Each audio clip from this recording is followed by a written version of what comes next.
Jeremy Koffi. It's been a long time coming, brother. I know I was saying this feels weird. I know you say it's it feels weird for me to do this, but Sure. I'm doing it. I'm stoked. I mean, we first met you beginning of the year. Like, we were looking for people to help us, and I swear this was like January, February, and we posted on social media like, "Hey, need some help." Yeah. Mhm. And you reached out. We went to CC Club Yeah. and grabbed some happy hour drinks. That was It's very funny because you're like officially the Backpocket sales guy. You're pretty much the guy now. Let's go. That's pretty much all it is. That's it. That's what's up. Well, it's just funny. Hit me up. Yeah. Let's talk business. Well, because you run ticket sales for what? Timberwolves? I don't run it. You run it, but you're a part of it. Yeah. No. So I'm. Can you pull your mic a little closer? Yeah. Is this good? Yes. And maybe you might need to turn the gain up. Are those on the even? I don't know. How's his looking, Marcus? He'd be number 3. Perfect. Everything is on even. Okay, perfect. Oh, nice. Cool. Thanks. Yeah. So I am group events executive. for Wow. Timberwolves. Part of there's like a team. Quite the title. Yeah, it's quite the title. Quite the title. So I sell tickets. Sell tickets to groups of 10 or more. It's kind of my specialty. Sell season tickets, courtside, lower level, upper level. I'm your guy. So hit me up. That's my sales. That's the elevator pitch right there. It is. Very nice. Well, it's funny because Andrew mentioned the CC Club meeting. I wasn't there, but I just remember you hitting us up asking to wanting to get involved and stuff. We'll talk about that in a second. But yeah, at the time, and we still are looking for anyone that's listening that is in the creative department. Like if you know Creative Cloud, if you know Canva, if you know Adobe Premiere, if you know any of those apps, like we need your help creating content. We're always going to need help creating content. And that's what this meeting with you is all about. We're like, we need to find someone to help create some content. So Andrew sits down with you at CC Club. And I chopped up like what we needed, and I was like a list of 5 or 6 things, and you looked at me and go, I'm not like great at any of those, but like I'd be willing to learn. And but you're like, I don't know, I'm not that. You're straight up. You're like, I'm not that great at it. And I was like, well, what you do ticket sales again?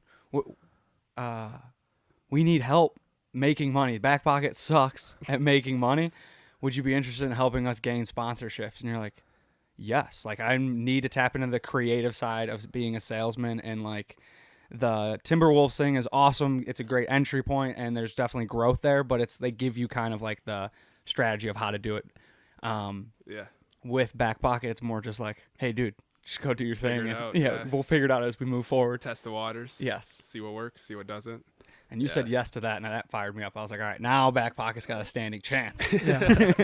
Yeah, it was nice to take that load off because first off, it was like we don't know how to make money, and it's hard for us to like know how to sell ourselves because there's just so much going on. But what you helped us with was kind of with your sales background, like what's your elevator pitch? What are you trying to accomplish? This is kind of the mantra that you go in with a sale, or when you're trying to make a sale. Like you don't just give them all the bananas right away. Yep. You slowly let them peel them back. Yeah. So all those things were like super helpful for Andrew and I to start thinking internally, like, okay, what is our elevator pitch? How are we providing value to potential sponsors? And then how do we want you to show that to Backpocket? And like, how can we best explain to you like who we are, what we do, that kind of stuff. So it's been a fun, we're in November, so like almost a full year now. Yeah. That's crazy. Yeah. This is like full circle. It's full circle. Well, the first meeting we had was with Let's Go. Yeah. Your buddy. Did you go to school with him?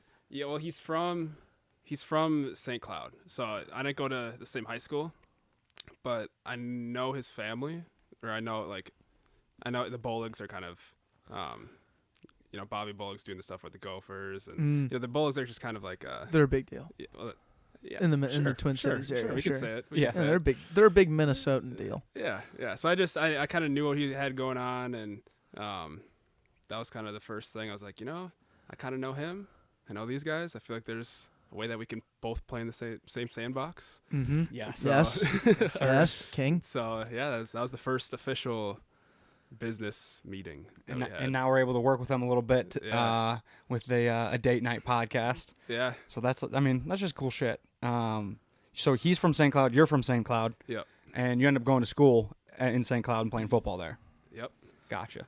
Cool. Yeah. When did you know that you wanted to get into like sales, or did you fall into it? What was kind of your career path, or Yeah. finding your career path, I guess, through college and then now? It's a good question. I've always sold stuff, like all sorts of rent. So like when I was a kid, obviously like the lemonade stand, that's the biggest thing. And I used to love doing that. Like to a point where my mom had to tell me I had to stop doing it because it was a great business model for me. Like I was a kid, I didn't pay for anything. She bought the lemonade. She did everything. She made it. I just had to sit out there. And so like I just always loved doing stuff like that. Like in high school, I was the guy that was like flipping candy bars and Really? like, selling sodas and stuff like that out of my backpack, like to teachers, to classmates, all that kind of stuff, and ended up getting shut down by the principal. But You make good money? yeah, it was decent. I made like $20 every day. Damn. Wow. Yeah, I just woke up. What candy bars are going off the shelves? It was granola bars actually. So like the Nice. What is it, like Good source of fiber. Yeah. Was it Nature Valley or Natural Valley or something? Yeah, like that? yeah. I remember the green ones, and they were super messy. Yeah. So they always made a huge mess in the classrooms, and then like the teachers would be like, "All right, no, none of these today." But yeah. So like basically, like I would wake up in the morning before school, and I would just go to the Walmart that was in town, just buy like cases of them. And I just put them in my backpack. I had like a great backpack, kept everything cold. Like everybody, that was like everybody's like, how do you keep it so cold? I was like, I don't know. I just mom picked out a good backpack, I guess. So so yeah, I just always sold stuff. So like cool. I think the best margins I got there were those little Kool-Aid jammers. Yes. Yeah. I sold those for like 75 cents, and you could get like a whole pack of 6 of them for 50. Are you serious? It's a no-brainer. Yeah. Wow. Yeah, so that was great. But You're carrying around quarters too, which is the best part, right? Because it's 75 cents. You gotta give people change. well, see, that's the thing. A lot of people say like it's 75 cents and tell you like, oh, do you have change? Like do you have, I mean, $1 works too. Dollar works too. And then you say No like, change. so you say like, oh, sorry, like, because I didn't want change. You don't want to just be walking around like school all day with like a bunch of change. And so I would say like, yeah, I mean, 75 cents if you have it, like I'll take it. But yeah, this is the program. Right. it's a very high supply, or very low supply, very high demand. There will be no change. There will be no change, and it's still 75 cents. Yeah. Be prepared. Yeah. No, I like so to answer the question, like I've always just like selling stuff. For a little bit, I thought that I wanted to go into like in-game production of like sporting arenas. So like when you go to a game, like all the other stuff going on. So like the lights, like when certain lights happen, when certain music happens, like all the different like halftime acts and stuff that go on. Thought I wanted to do that. Did that like all through college, and it was great. It was a lot of fun, just trying to get creative with like whatever we're gonna do. Like we played like beer, like literally just trying to come up with random games to play. Like we played beer pong at center court at halftime during one game, and so like it's just fun getting creative with that stuff. But I did a job shadow with the Timberwolves, with the guys that actually do that for the Wolves, and like I didn't see, like I've always kind of been a hustler and like trying to like get to the next step and like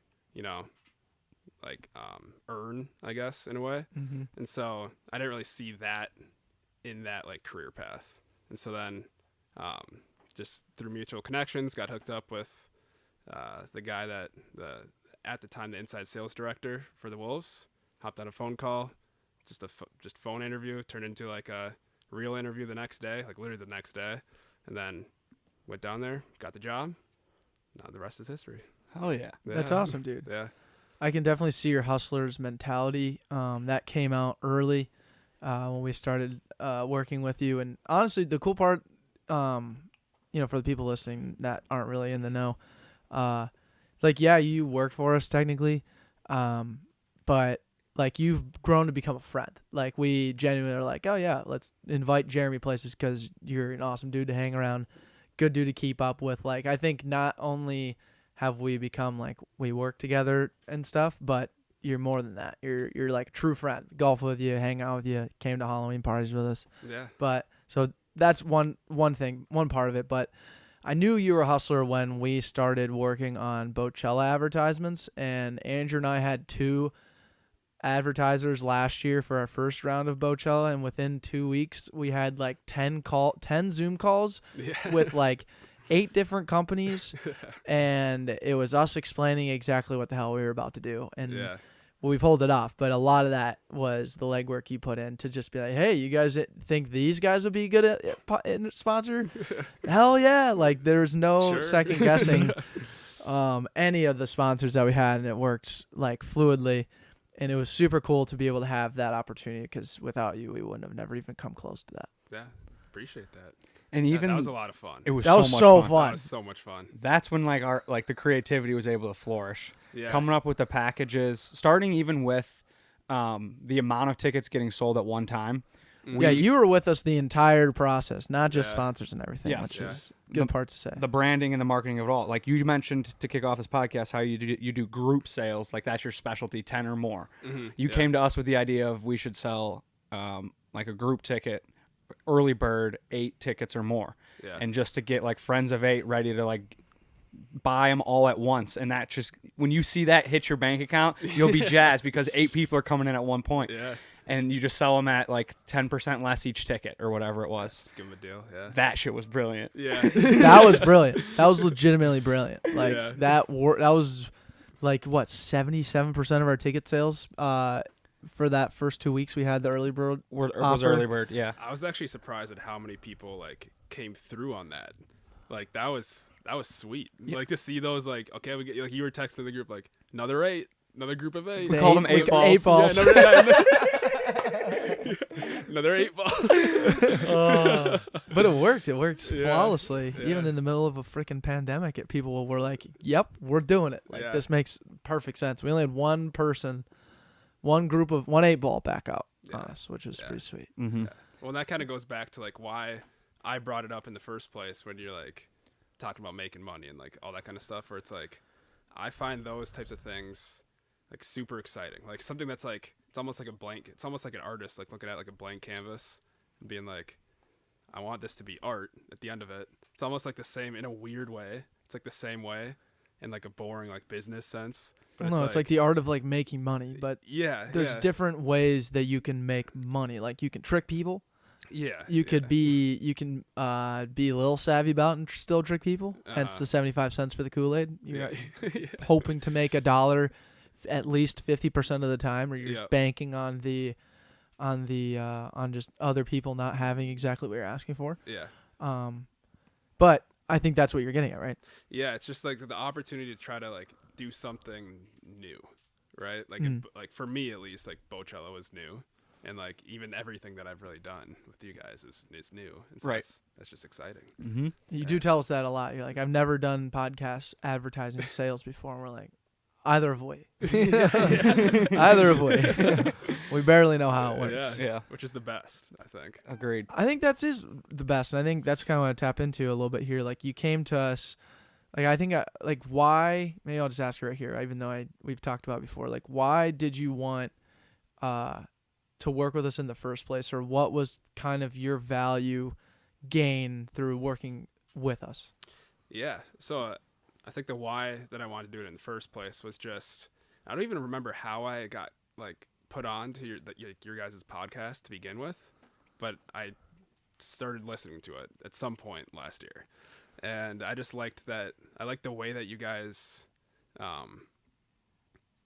didn't take yourself too seriously, but at the same time still like wanted to like just be better. Like you talked about like being better every day and like consistency and that kind of stuff. And you guys are doing a bunch of podcasts. I forgot, was it like 3 a week or something like 3 a week, Yeah. like 120 last week or last year. Yeah, and just kind of hearing you guys talk about like the struggles of trying to stay consistent with stuff, and like I don't know, I resonated with it.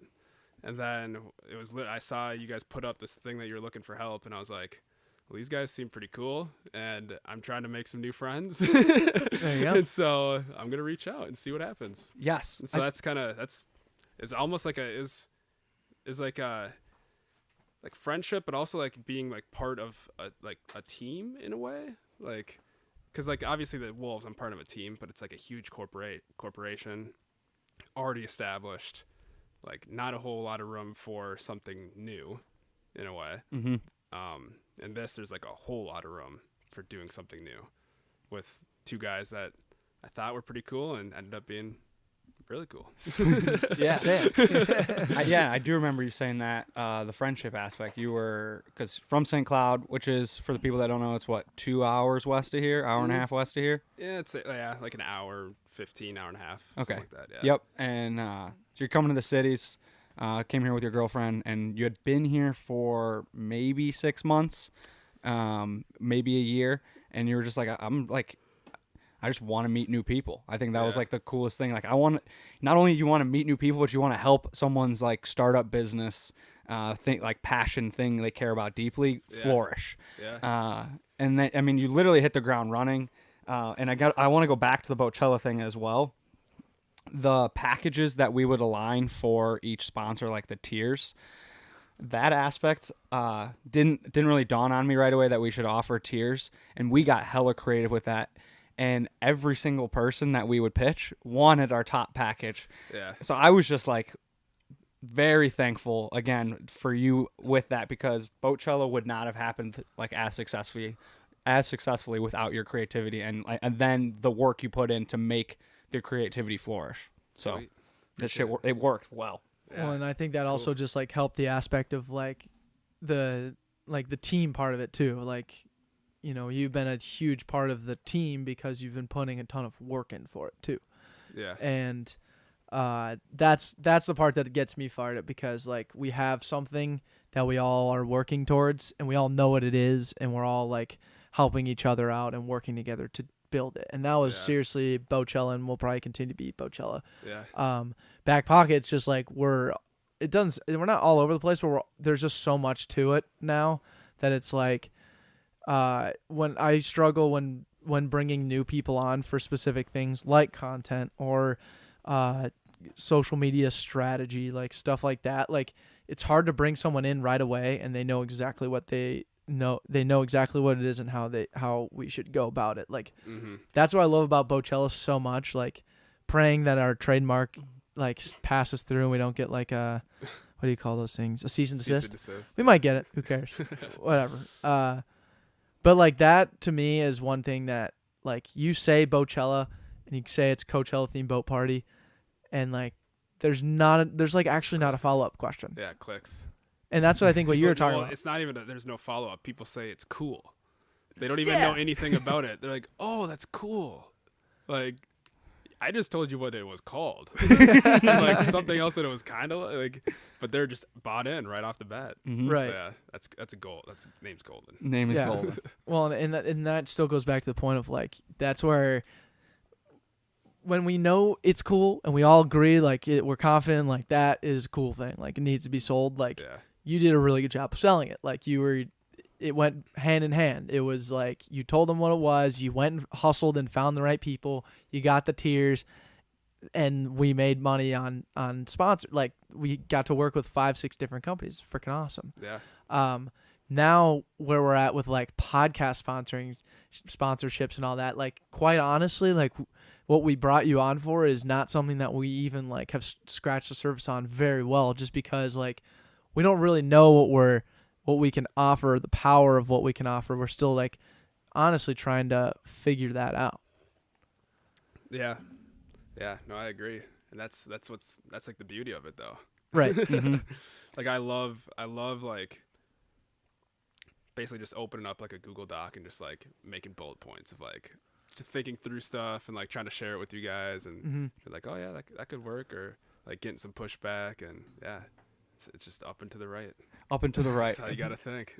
Figuring out a way to package up Backpocket in a branded sense and provide value through like Backpocket, not necessarily looking at it like, oh, you're going to get this amount of listens and this is going to turn into this. But we've been hella creative in trying to push different like pieces together for Backpocket's purpose of you know, what you mentioned earlier, like bettering yourself every day, not taking yourself too seriously. What's your cover photo on your Twitter page? If you're taking yourself too seriously, you're going to be unhappy or something. It's essentially it, Essentially that. Yeah. Like, we're not here. We're two wildly average guys that love having these podcast recordings with people we care about.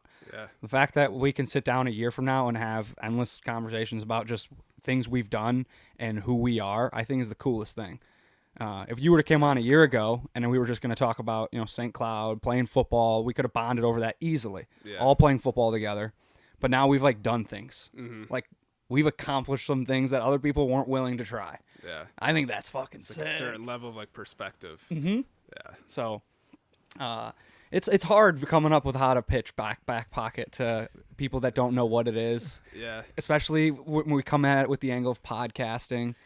People are like, what is that going to bring me? Where's my ROI? Mm-hmm. And I think the most recent idea you had is got the most legs. We haven't done enough on our end to get that ball moving, Yeah. but I think that has the most long-term success. Yeah. Yeah. Um, No, I think like I try to approach most things from like the standpoint of what's going to bring the most value, and I think that's like Right. the way to. I mean, obviously, like, you know, Gary Vee. That's kind of what he preaches. I haven't listened to Gary Vee in a while, but that's kind of where He's I got always it. That's lurking. Where I got it. I You know. know he's I know. he's always always at there. your door. He's You know there. he's always at his doorstep. I know. I was on LinkedIn the other day, and I was like looking at the new story feature, and of course, like Gary Vee's the only one that's using it. Like, I think you were using it too. I was trying to sell my core on it. Your LinkedIn game is strong. I'm just gonna put that out there right now. But Thanks, dude. Really appreciate it. and like you've got the algorithm down, at least on my. From what I see when I open it up, because it's like I literally see you and Gary Vee together every single day. It's because I've posted on it for so long. Yeah. So long. But that's great to hear.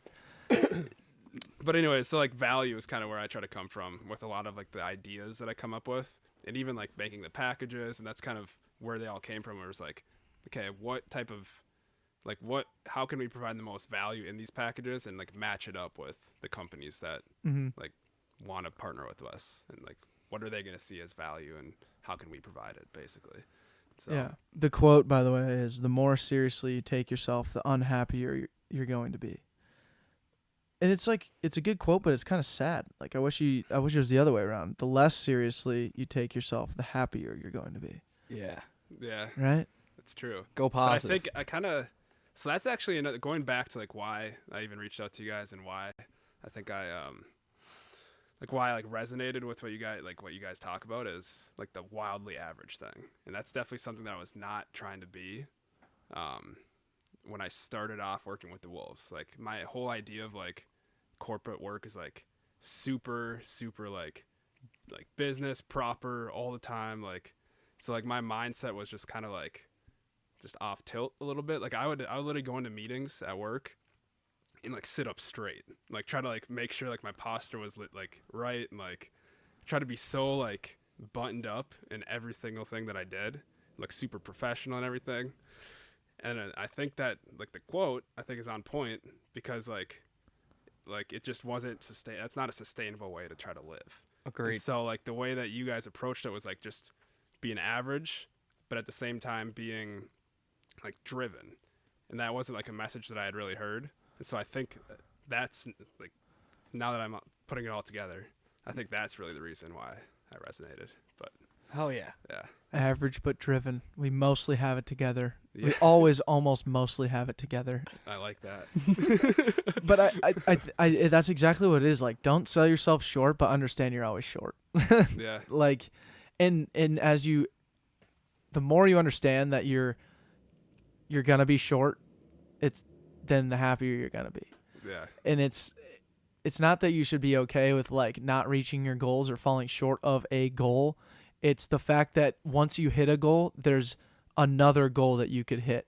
There's another, like if you wanted 200 podcasts in 1 year and you hit 200, well, why couldn't you have done 210? Like, and there's always the asshole that will tell you that, and you know, yeah. or this many downloads or this many sponsors, or once you start putting metrics to it, that's kind of what I was getting at. Yeah, or so that same situation, but somebody else is doing 210, and then you Right. start comparing yourself. Yep.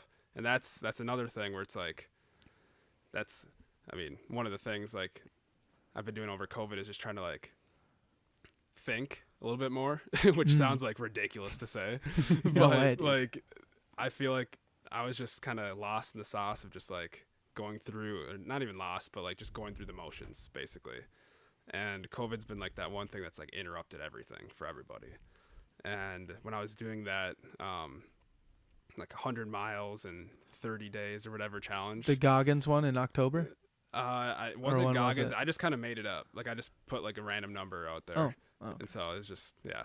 So what was the yeah, challenge? yeah. What was it again? It was 100 miles, Yep. 500 push-ups, 5,000. 5,000. Oh, because yeah, it was the month long. Yep. 5,000, 4,000 pull-ups, 3,000 sit-ups.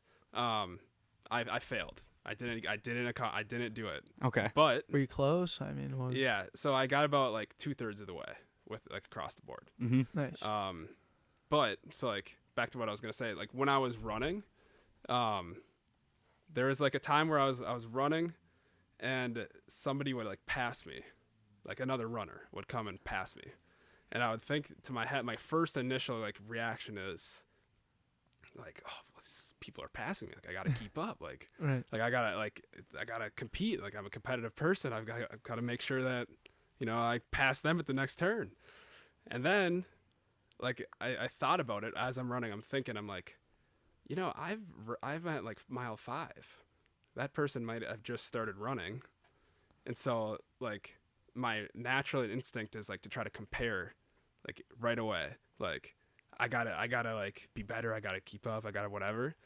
And then when I took a step back and like thought and didn't just like try to go off of like my emotion, I was like, this doesn't really make sense, like comparing myself, because like who knows, like if this person just started, maybe this person's like professional runner, and I'm like just getting all like rattled by somebody that I don't know passing me on a run. And so then I like just like stuff like that make me like think, like sit back and like just try to think more about like, why do I feel certain ways about certain things? Like, is that right? Like, I probably shouldn't get rattled about a random person passing me on the Stone Arch Bridge. Mm-hmm. Like, That is the perfect example. yeah. Like the hair on my arm standing up. I'm thinking of David Foster Wallace and the speech he gave to a graduation and at a graduation ceremony. David Foster Wallace is more of like a philosopher and writer, and he had a speech on what is water. Yeah. What is water? Sorry. Yeah, what is water? And the speech surrounded about like around the fish, two fishes saying hello to each other and saying like, how's Yeah. the water?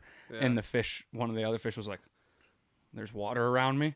Like didn't like Oh, not what the fuck is water? what the fuck is water? Yeah, Oh. like they don't know what water is. They're in it Yeah. all the time. Yeah. They're never not in water.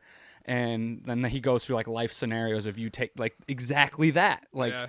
someone passing you and you thinking to yourself, I need to get ahead of them. But then you're Mhm. thinking like, why? Yeah. Like, really, what is that Yeah. gonna mean to me if I Yeah. pass this person? Oh, I'm ahead of them doing what? Yeah. It's like, yeah, it's weird. It's weird to think. It's like weird to like actually try to come outside of like your own like instincts, and, like think about what you're actually like feeling. Mhm. And that's why I failed the challenge that I set for myself.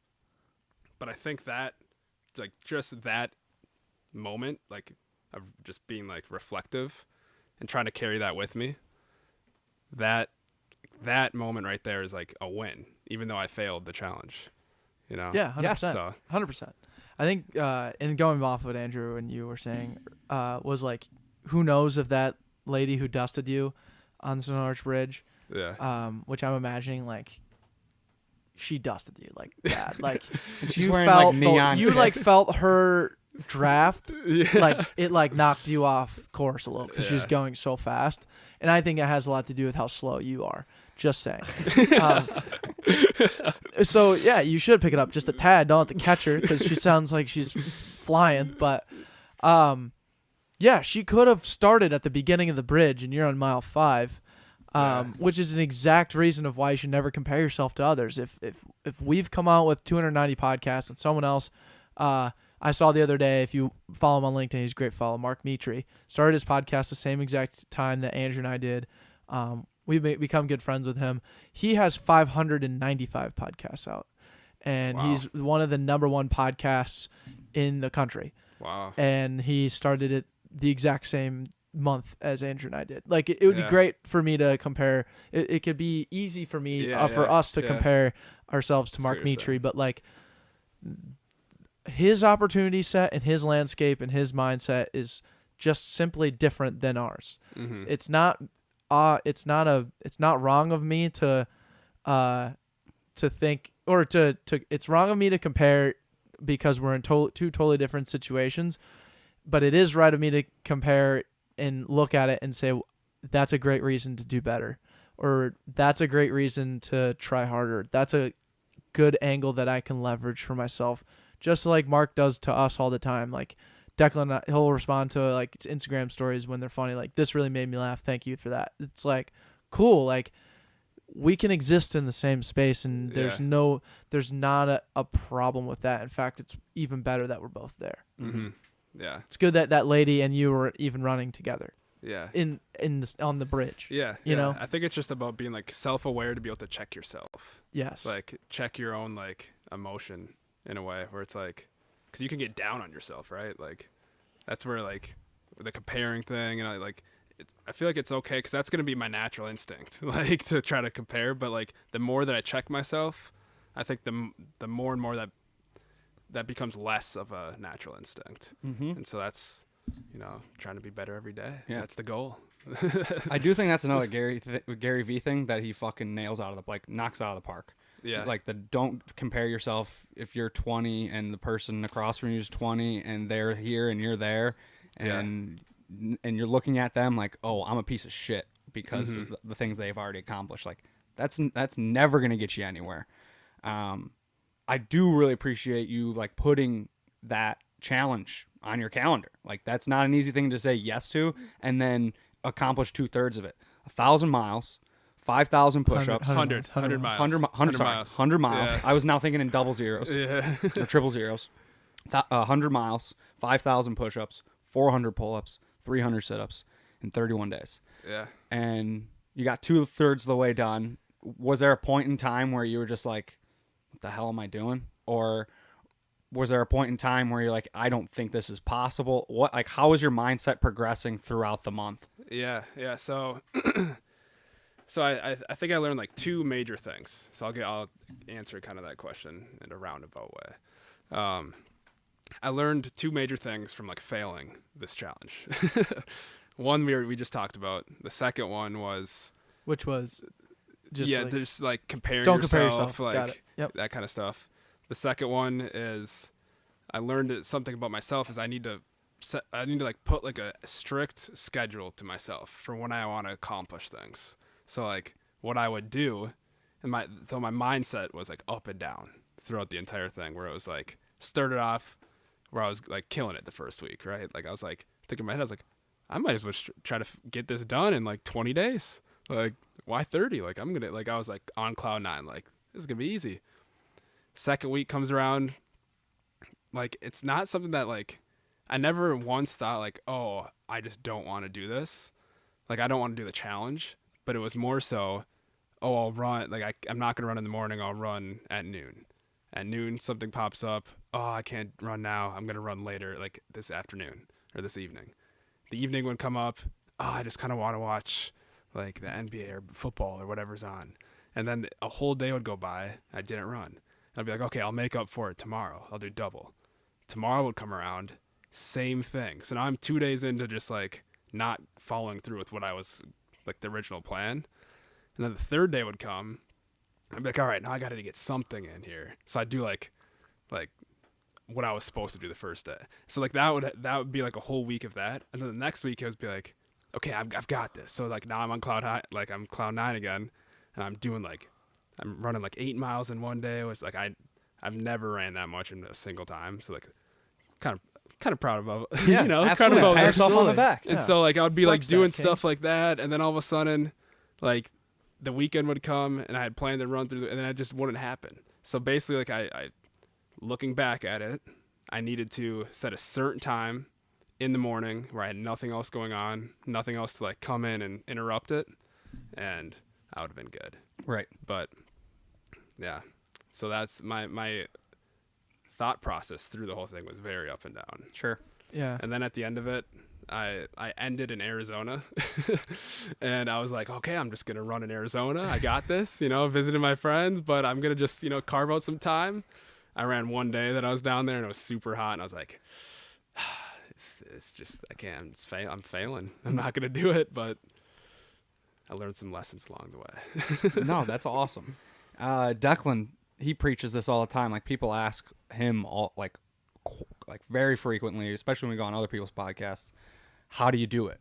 Because of his job being like almost 12-hour shifts a day, 6, sometimes 7 days a week, and you're doing the back pocket. And his question, like his answer is like it scares me how I'm able to do it, but I just time management. Like I just am very strict with like, all right, this block of hour, I need to get this done. Yeah. And I'm going to set this block hour for this one task, whether it's back pocket related or work related. And he's very strict with his time. Yeah. And specifically with running, this was a Mark Dowdle thing to the T, like him running 160 miles.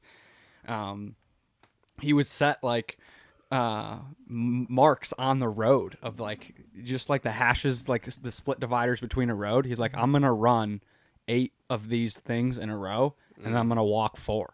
And like that's how he would like get through 1 mile at a time. He's like and it's just like strict blocks of like of things happening on repeat. Like little wins, right? Yeah. I'm gonna run 4 miles right after I wake up and get a glass of water in me, and I'm gonna go run, and then I'm gonna have work, and I'm gonna run 4. Just like having shit ready, and those adding up lead to huge wins. And I think that's what you ultimately were getting at. Yeah. Mm-hmm.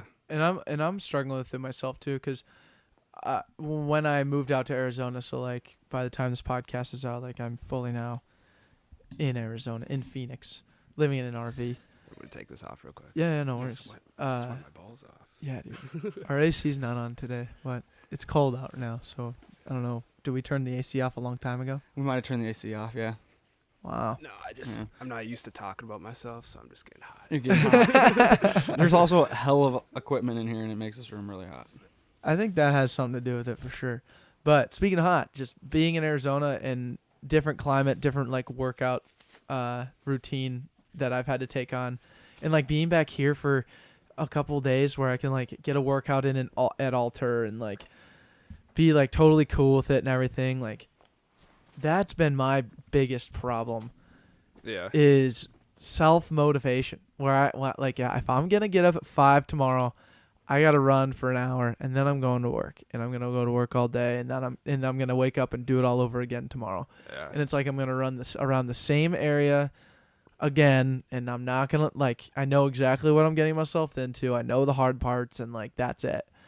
And it's just been different. So much different challenges, but what I found was if I kept my mind on it and if I kept trying to find the path that was, I'm going to say least resistance, but I'm putting myself into a place where I'm finding resistance mentally. I'm just trying to find the least resistance place where it works with my day, so that I don't have to think about it and have to feel bad about it when the time comes across my table.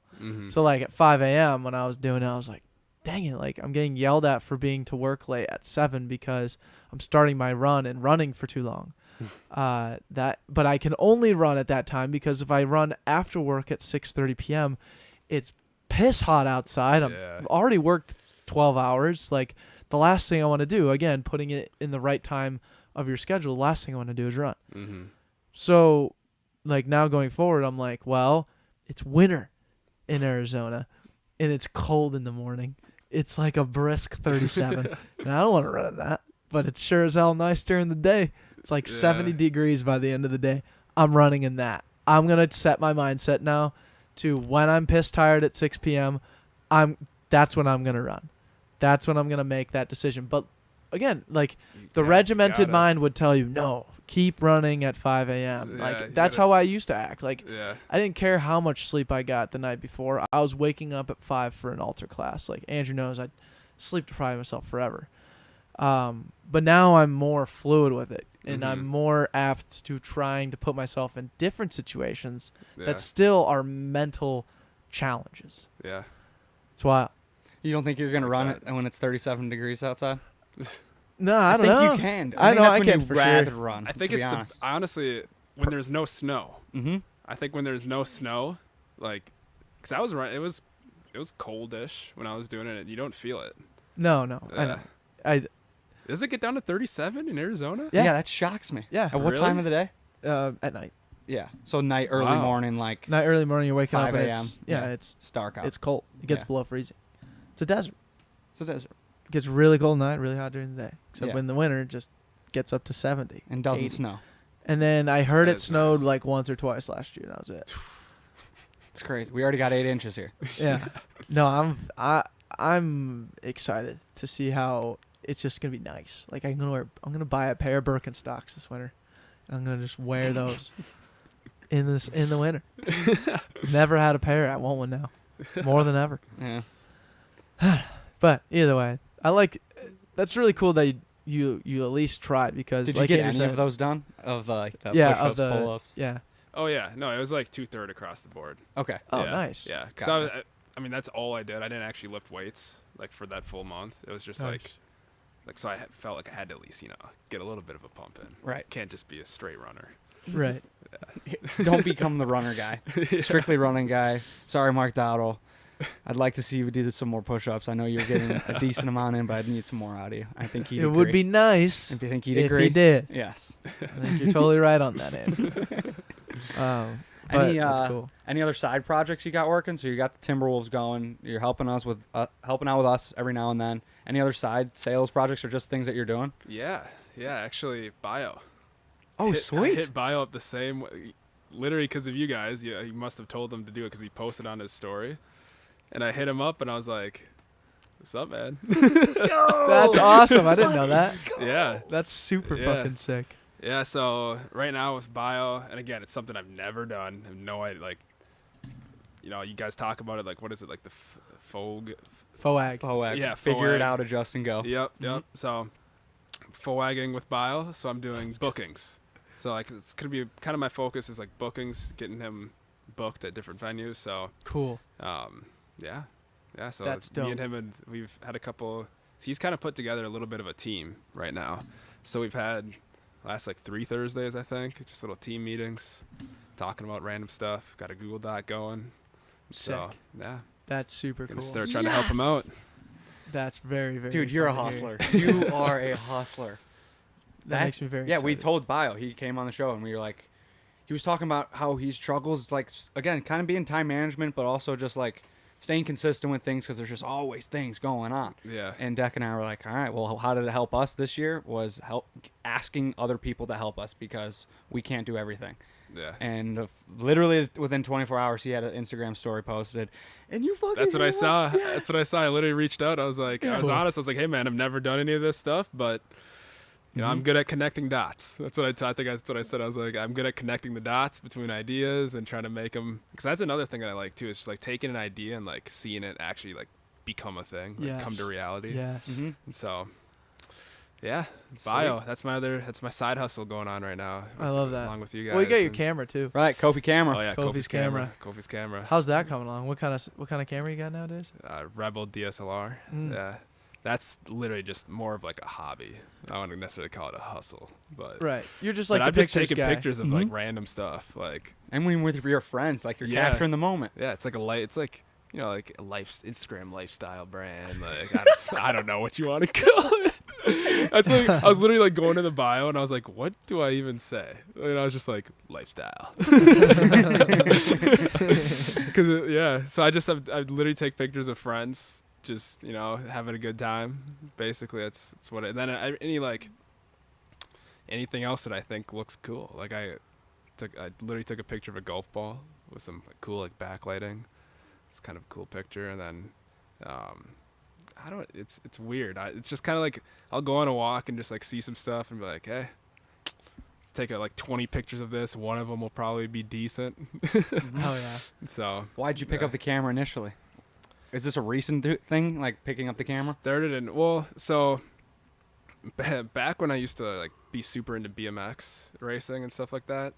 You used to be into BMX racing. Did I yeah. know this prior? No, I think I mentioned it maybe You showed me a once. video of you BMX. Yeah. Because you were racing, right? Yeah. I think Yeah. I remember you showing me that actually. Yeah. That's Dirt wild. bike. It's on YouTube. It's on. Is BMX specifically dirt bike? No. No. So pedal bike. Pedal bike. Yep. Got it. Yep. Yeah. So I used to be super into it. I did it like raced for like 8 years. That was like my whole life basically. And so I used to record all the time. Like whether it's like races at like the track or we built these like dirt jumps and kind of in like just an abandoned lot. And we would make tons of edits and take pictures and all that kind of stuff. And so I was pretty into photography, and that was probably like the first career, I guess, that I maybe thought I was like graphic design, that kind of stuff. But Wait, you said it's on YouTube? Is there like any sick edits on YouTube that we can pull up? Marcus? Yeah, there's probably just some stuff of me racing. Jeremy Koffi BMX. Yeah. Kofi's KOFFI. Yeah. Yeah. Marcus is on it. So you did it for 8 years. Yeah. How young did you start at? 13? Ooh. 12? No, it was younger. Holy shit. Maybe 8. Oh, what? 8, yeah. You 8, you got the elbow pads, helmet, and Oh, yeah. your parents are just saying, go send it? Yeah. There's a kid in the neighborhood that raced, and he was always hitting these jumps, and I thought it looked cool. So then I was just like starting to get into it. He's like, yeah, come to the track. And actually in St. Cloud, we have one of the best like tracks in the Midwest. Mm-hmm. So I had a great track to learn on and just got better and better. And yeah, I was pretty into, so I like the levels are like beginner or what is it? Novice, intermediate, expert. 2011, Jeremy right here. Oh yeah. Yeah. So this is me when I was an expert. Are the viewers on YouTube seeing this? Or No, we don't okay. have this plugged in? We don't have that plugged Okay, in. that's to all it. right. Yeah. Yeah. But I'm in the yellow right there. Out front. Oh, out Out in front. front. Oh, that was going to be my next question. I mean, you're doing this for 8 years. You had to Yeah. be pretty good. Yeah, I can't remember. This might have been like 14 years old. But Dude, you have to be yeah, like just hitting you these have to jumps. pedal so fast. Oh yeah. These are gearless bikes, Yep, just Gear- 20 inch. and there's a lot of pumping that's involved, right? Oh yeah. You can start the race and not pedal once, and then get up to top speed by the end of it. Because it's like a pole pump track essentially. Yeah. So like this is the rhythm side. That's where like you don't pedal at all, but you gain a lot of speed. And this guy, I'm pretty sure he eats it. Yep. Holy shit. Yeah, but yeah, it's just that's what kept me busy. And we had like dirt jumps that we made and just hit them all summer. Really? Did you ever learn how to built do like a them and- backflip on a BMX no, bike? No, I never got that gnarly with it, but Okay. Just curious. yeah, I used to travel all Damn. over the country. Like I would go to Florida. What? Yeah, No. all sorts of places for That different is sick. nationals. Yeah. When did you know like you were really good at it? Did you just start dusting everybody, or were you like a naturally big kid? Because you yeah, got you some got meat on your bones. You got dude. some length. You got some Yeah. serious fucking length. Yeah, I think I noticed I was so again the local track that we have or that we had in St. Cloud, it's still there too, but that was like again one of the best ones in the Midwest, and so we would have a national there called Land of Lake Nationals. Uh-huh. So people would come from all over the country to come race the national, and I had never raced a national before. Like I'm just used to racing the local kids. Mhm. And I would always win those races. So like, but it's just like not a whole lot of people not a whole lot of pool of talent. Right. And then Big the fish, first, small pond. Yeah. So the first national that came, this kid named DJ Stefan was like really good. Like everybody was kind of talking about him and whatnot. And I was like pretty close to him. Like he beat me, but I was like close. And I was like, oh, I lost. Like, I don't know why everybody's making such a big deal. And they're like, dude, that's DJ Stefan. You were so close. Like, that guy's fast. So that's when I was like, oh, maybe, maybe I've got something here. Maybe I've got something. So then I raced a little bit more and I ended up like winning state that year. And then like the next year, so I won state like, I don't know, like 2 or 3 times. And then I started racing. Like, then I started to like actually try to go and race like around the nation. Do you get like And- picked up by a sponsor and they help pay for things? Yeah. Okay. Yep. Yeah. Damn. Mike's Bikes. Mike's Yeah. Bikes. Mike's Bikes. Bikes. Let's go. Yeah, Not to be confused with Eric's Bike Shop. Yeah. Local business. Local business doing great things over there at Eric's Bike Shop. But Mike's Bikes. Yep. Mike's Paying Bikes. for you to ride around the country. Yep. Yep. Nice. Then I started traveling and going to like other nationals and different states, and I'd always make the main event, and would always be a battle for top 4 kind of positions for me. Sometimes I would crash, sometimes I would mess up at the start, but I could compete. Like I was pretty much just as fast as I'd say most of the people. There are some kids that are just like unreal and that you just can't keep up with, and they're like racing for the Olympics and doing all that kind of stuff, and yeah, they're just on another level. But I had a lot of fun with it, and then when football started, just kind of had to dial it back because I started to get like recruited, and the coaches found out that I was like hitting jumps, and they're like, "Yeah, Wow. we don't really want you to break a bone before Come like to you camp. come to campus and all Mhm. that kind of stuff." So I made it to say, like, right when I started to get recruited for football, I just kind of let everybody know, like, hey, this is a chapter in my life that's over, Wow. and focusing on football. Gotcha. So in hindsight, do you think you still should have been, not saying you had a terrible football career, but I'm just saying, in hindsight, do you think you made the right move? Yeah, no, I think I do. I think like, and I've thought about it too, because like I've thought on the other side of it, like, hey, what if I didn't do BMX, but I just focused on like football? Mm. Oh, I've thought about like, what could I have been, could I have done something more? yeah. But I think like, at the end of the day, it's like experiences, and like, who knows what kind of a person I would be? Who knows like, what would have happened if I I agree went with this that. other route? So I don't have any like regrets about it, and I had a lot of fun. Like those are I still kind of keep up with a couple of my friends. Some of my friends that started even before me are still racing, and they just look like they're having a blast, like Sure. touring and Damn. hitting all yeah. these cool spots, and yeah. You So- picking up the bike recently? Getting a couple pumps in? Yeah. dude. No, I sold the bike actually. I think 2 or 3 years ago. Yeah, but I still could, they always say like ride it, once you learn how to ride a bike, you never forget. Yep. I could Alright. still mix it up out there. Gotcha. I'd be pretty squirrely right away, but Mhm. yeah. It sounds like a hell of a time. Yeah. Oh yeah. But- I was asking more so for like the hindsight of like, if you stayed in BMX, do you think you could have made it? Oh. Yeah. Yeah, I mean they had this thing called like junior development, which they're basically trying to like, because BMX had just become an Olympic sport when I was racing. Okay. And so they had this thing where they would invite people out to this place, it's Chula Vista in California. That was their Olympic training facility. So like I got the invite to go out there, but they don't tell you like oh yeah, by the way, it's like $2,500 type of a Right. thing. It's like a big So there's deal, always So like I think I had like the foundation, like the talent to be good, but I'm happy that I played football. Like Okay, yeah. it's a whole different like life. It's kind of just like a lifestyle, whole different lifestyle. Mhm. And I said it was great growing up and doing that stuff. Did you know? Do you know TJ Lavin, the BMX? He was more tricks, I Yep. think, and he did a little racing early in his career, but then he Yeah, finished with tricks. yeah. We were able to have him on the podcast. Really, Start of that's dope. 2019, he was our first guest. really. I'm That's the- sick. I'm like the biggest MTV The Challenge, which is like a reality show with like competitions in it. Yeah. And he's the host of that. And I Ah. think one of the times I was talking about it and we clipped it out and Declan sent it to TJ Lavin and he like commented or posted. He just like liked one of our posts when we interviewed a BMX guy. Yeah, that's what it was. Oh, okay. And Declan immediately DM'd him and was like, "Hey, would you be interested in coming on the show?" And he said, "Yeah, hit me back up." This was in like August of 2018. He said, "Hit me back up in January of 2019." It's like 6 months later. So Declan put in his phone like, Yep. "Hit up TJ Lavin, There you go. January 2019." Hustle. You've And gotta. notification came in and he hit him up and TJ was like, "Yeah," because I think he was recording the show that he hosts. And he was like, "Yeah, I'm actually free like beginning of February. Hit me back up then." So then we did him up then and we booked a time like that week. That's sick. It was It was really cool. Yeah.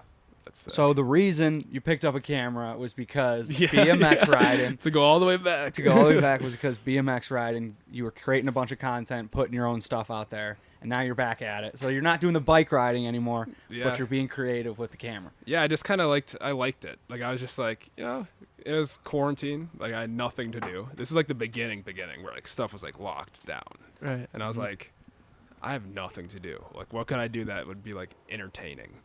And I was like looking up camera stuff, and I was like, this isn't too expensive. What else am I gonna do? So I just ordered a camera. Came to my house, started watching a bunch of YouTube tutorials on how to work it. And yeah, it's still like, it's not something that I put a lot of time into right now, but it's still something that I enjoy doing and will do every now and then. I just like how you have People no ask. wasted time.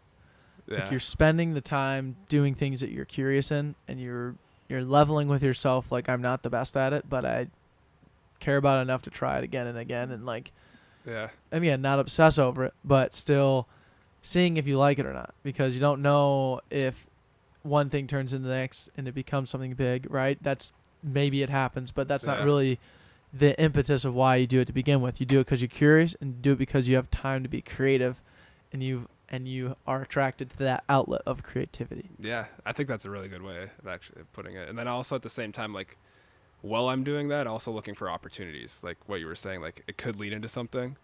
Like that's not really the reason I want to do it. Yeah.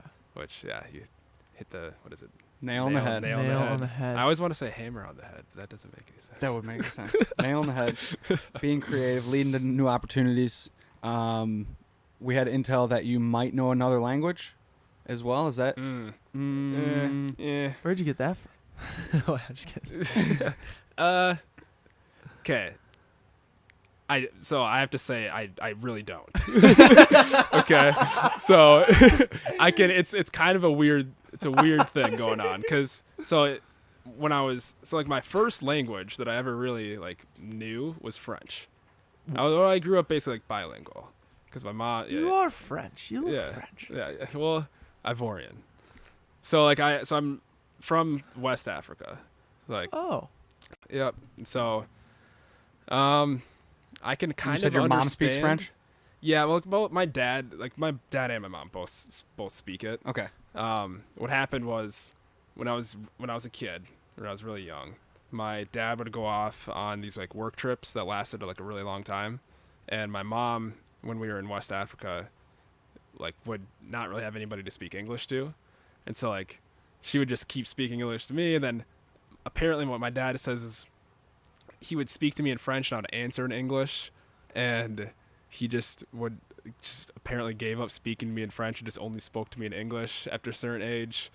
And so I kind of blame him, but I could still, it's weird, like I could still kind of understand gists of conversations, because like when I have like my cousins over and like my dad's talking to people in French, or like we've gone back to the Ivory Coast a couple times too, and I can like kind of understand what people are talking about, but it's in like slow motion.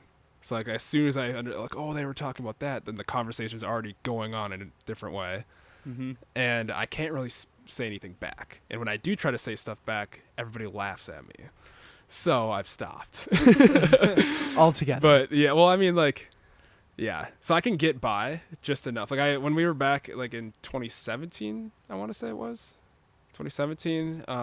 Back in, you said The Ivory Ivory Coast. Coast, yeah. That's West West part of Africa. West Africa. Got it. Yeah. So Orient, I that makes sense. Côte d'Ivoire. Yeah, Côte d'Ivoire. Yeah, so I ran a basketball camp, like, in a village where I had to speak French. And, like, I know enough French to run a basketball camp, barely. We had a family friend translating, like, the stuff that I couldn't say, but I could still kind of, like, command stuff, like, move stuff onto the next parts. Mm-hmm. So...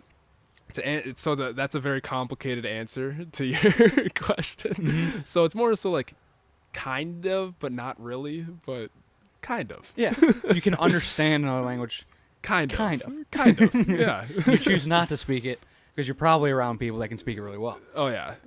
So your parents are from Ivory Coast? My dad. Your dad is. Yep. Very cool. Yeah. Your mom's from where? Minneapolis. Minneapolis. Yeah. Wait, so how did they meet? Long story. I mean, basically I think it was a blind date. That's phenomenal. My dad came here for school. He was a student here. And then I think he was working here or something, like right after school, or I don't know. They met on like a blind date, then A date night podcast. yeah, something like that. They must have recorded a podcast. Yeah, Must that makes have. sense. Yeah. So they went back. They got married like pretty quick, and then they went back. Yeah. Then eventually, when I was 2, we moved back to the United States. Gotcha. So you were born in Ivory Coast. Well, I was born. So they went back. I was born in, I think it was like St. Jude's, I want to say. Okay. And then right away we went back to the Ivory Coast. Okay, so you were Yeah. born technically in the Yeah. United States, but lived until you're what, 2? You said 2, 3. Yeah. Yep. In the Ivory Coast. Yeah. And during that time you learned French, and then by the time at a toddler. allegedly, Yeah, you don't allegedly. remember. This is not your Yeah, fault. yeah. And then through the toddler years is when you lost it. Yeah, and it's crazy because like I have a younger sister too, and I still remember. So my younger sister spoke French too as a like growing up, and I could still remember my dad speaking to her in French and like her answering and stuff, and me being like, why didn't you like? She's so like she can speak French now, and you never did anything like that. He stopped speaking to her in French now too. Now she lost a lot of it. So it's weird how you like slowly lose it over time. Yeah, no, that makes sense. Yeah. And I've taken 7 years of Spanish, and it's Yeah. bad. Yeah. I honestly think I can. It's similar, not nearly as probably as well. I can understand as you probably understand French, but I understand people. Yeah. Responding is just a nightmare. Yeah. Small phrases. It's almost like you're doing math. Right. You're trying to like, okay, well this has to go like, this goes before it because this is This word means that, I think. Yeah, and then there's the genders that words have. Yep. I don't know. Oh, Yeah, yeah. Mhm. it's weird. Get a grip on that. Yeah. Yeah. Yeah, when I was in Thailand this year, people were laughing at me because I was using the wrong way to say hi to people. Like Yeah. if you say kap kum kap, that is a male saying hello. Yeah. If it's kap kum ka, it's a female. Mhm. Could be the other way around, but I just remember it was those two differences, and people were always laughing at me. And I can never understand why. I mixed the two up, and that was the only reason. But yeah, I took 3 semesters of Spanish, 4 years and 3 years of Latin. I don't know. Latin? Yeah. What made you want to take Latin? I didn't want to take Spanish. Didn't want to take Spanish at all. And I hadn't even taken Spanish at that point. I was a freshman in high school. I was like, it'll be good if you want to be a doctor. I said, all right. Oh yeah, there you So go. why not? You'll be able to derive like what English words are if you know more Yeah. Latin. And that could not be more false because Really? I don't know a lot of Latin. You have to know Latin in order to be able to do that. Yeah. And I can't. So, yeah, it's been hard. Like even on the construction site Mhm. with all the Latinos down there. Yeah. It is very hard. Is it Latinos or Hispanics? Is there a is there a more proper way or less proper way? That's a great question. Do you know Marcus by chance? I don't know anything like by chance. I know that like you could use the two interchangeably. Okay. But I don't know if there's like a specific one that's either more socially appropriate than the other. Okay. Either way. Hispanics or Latinos, they speak it so fast. Like I Yeah. pick up on like 2 words. And then I just like learned the swear words, so I knew if they were like giving me shit. You know? Yeah. Just never know. So that's where I'm at. But I do have to ask because this is a little off topic, but I do want to know, presidential It's election. off topic, but it's current day. It's We're current recording this on Monday, before the election. November. Mm. What is it? The 2nd? 2nd. Yeah. Yep, November Tomorrow's 2nd. election day. Tomorrow's election day. Shit. Yeah. Do you think Elon Musk would make a good president, and why? I feel like that. Okay. Because we're big Elon guys. I We're know. big I'm Elon a big. guys. I'm a big Elon. I'm on the Musk fan first too. shuttle to Mars. Yeah. I'm a huge Elon Musk fan. All right. But I don't think he'd make a good president. Really? And I'm trying to think. It's more of like a gut reaction to that question. It's based on a I'm trying to hunch? think, yeah, I'm trying to think of like some good reasons why. I mean, I think he might lack empathy a little bit in a sense. He's almost and I like him for his pragmatic, logical approach to things, and I think that's what makes him Elon.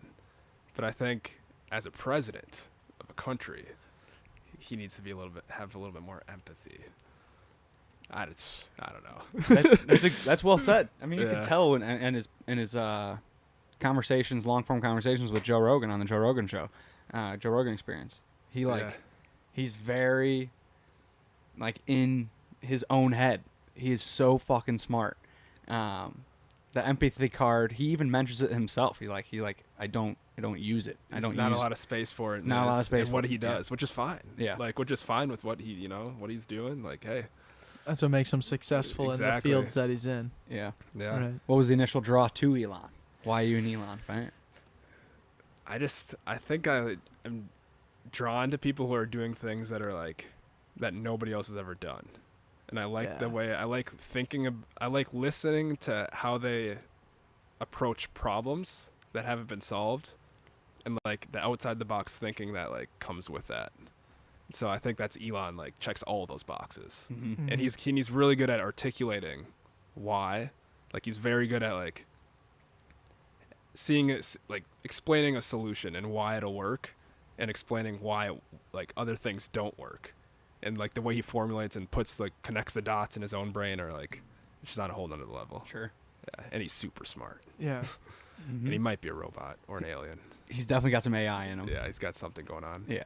I think actually, he wouldn't make a good president. I agree with that because of, empathy has a lot to do with it. And I also think the job of a president, the role is too vast for Elon to like he doesn't have like a big enough personality to make that big of an impact. Like if you were to imagine like a speech of his, I can't imagine it being over pompous or zealous or like any there's no pizzazz. Doesn't like, get the people going. It's not going to get the people going. It's not. There you go.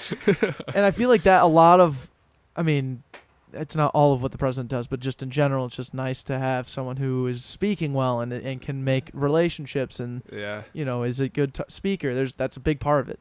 But I feel like where he would be very good in society just in general is because he's on the leading edge of so many things that not a lot of politicians and people in charge making the rules know about. It would be nice to have him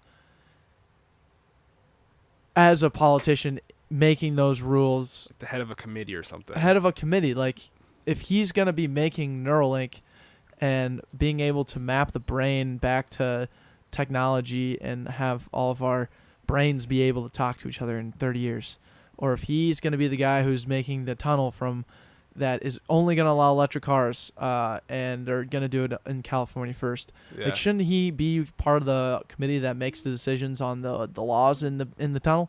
Or like, if we're all going to be spouting off when we think we can go carbon emission free by, and we all think some guy said by 2030 and some guy says by 2050, like, shouldn't Elon be the guy be like, well, if we do it this way, it could be this day, and we can just I hate saying nationalize, but just generalize it as that, like, there's so many, I feel like I have no idea, right? But I do like to think that if he has more input in that regard, along with the other people in his fields, that would be the most beneficial for everybody. Yeah, no, I agree. I think it starts with like the people who are politicians realizing that they're not experts in certain areas and bringing people that like Elon into the room when they're creating policy.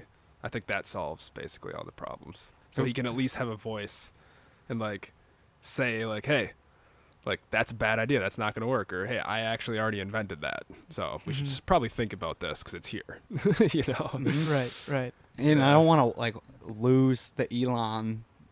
Like, Elon needs to be doing what he should be doing versus making policy for what should be allowed to be done. That Elon, he's that's thinking like lose out 100 on. years into the future. Right. He almost like doesn't even care about what's going on. Mm-hmm. No, right now is irrelevant. Yeah. Politics are so dumb. They're stuck in what's happening right now, down. and like it's not gonna work. What's happening 10 days from now? That's what it feels like. So to answer the question, now that I've talked it through, we've workshopped it a little bit. Yeah. I think I don't want him to be president because I think that's not as he's more his role in the world, in the future of the world. He's gonna make a bigger impact not being president.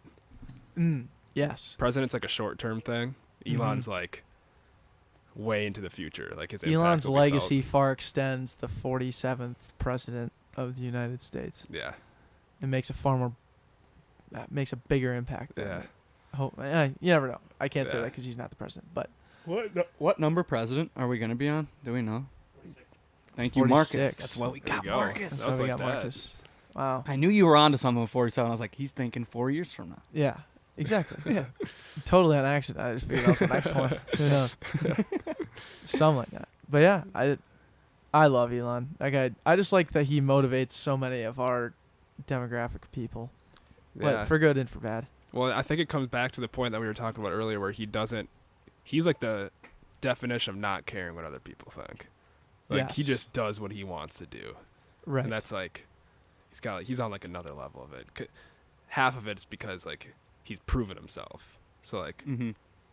I think there's a certain level of like not even necessarily arrogance, but like just knowing that you're smarter than the other people that are saying that like, hey, you shouldn't do this. It's like, well, you said that the last 50 times of things that I've done in my life, and if I would have listened to you, you know. Yeah. So, but no, I guess I also don't know enough about him to like make that type of a statement. Like I would love to see Elon in a room where he may not be the smartest person, like at SpaceX or some shit. Yeah. Like where he has a team of engineers working on a very specific thing, and I would like to see him in that room Yeah. and see people explain it to him and how he reacts. And I guess the reason I'm saying that is because like I really believe that the aspect of like you're never the smartest person in the room, and the Yeah. second you do is when you're not. Like when you believe it yourself. Yeah, when you believe it yourself. Yeah. Truly believe that you're not going to be the smartest person in the room. Like that's just going to give you the biggest platform to become a smarter person. Yeah. Right. It like opens you up to like learn, like it's just humility basically. I think so. Yeah. Yeah. It goes Not- back to being the wildly average thing. Yeah, exactly. You know, there's always someone smarter than you. True. Yeah. I feel like these all need to be shirts. Like there's always someone smarter than you. It'd be an awesome shirt to have. Yeah. That'd be fucking sweet. Yep.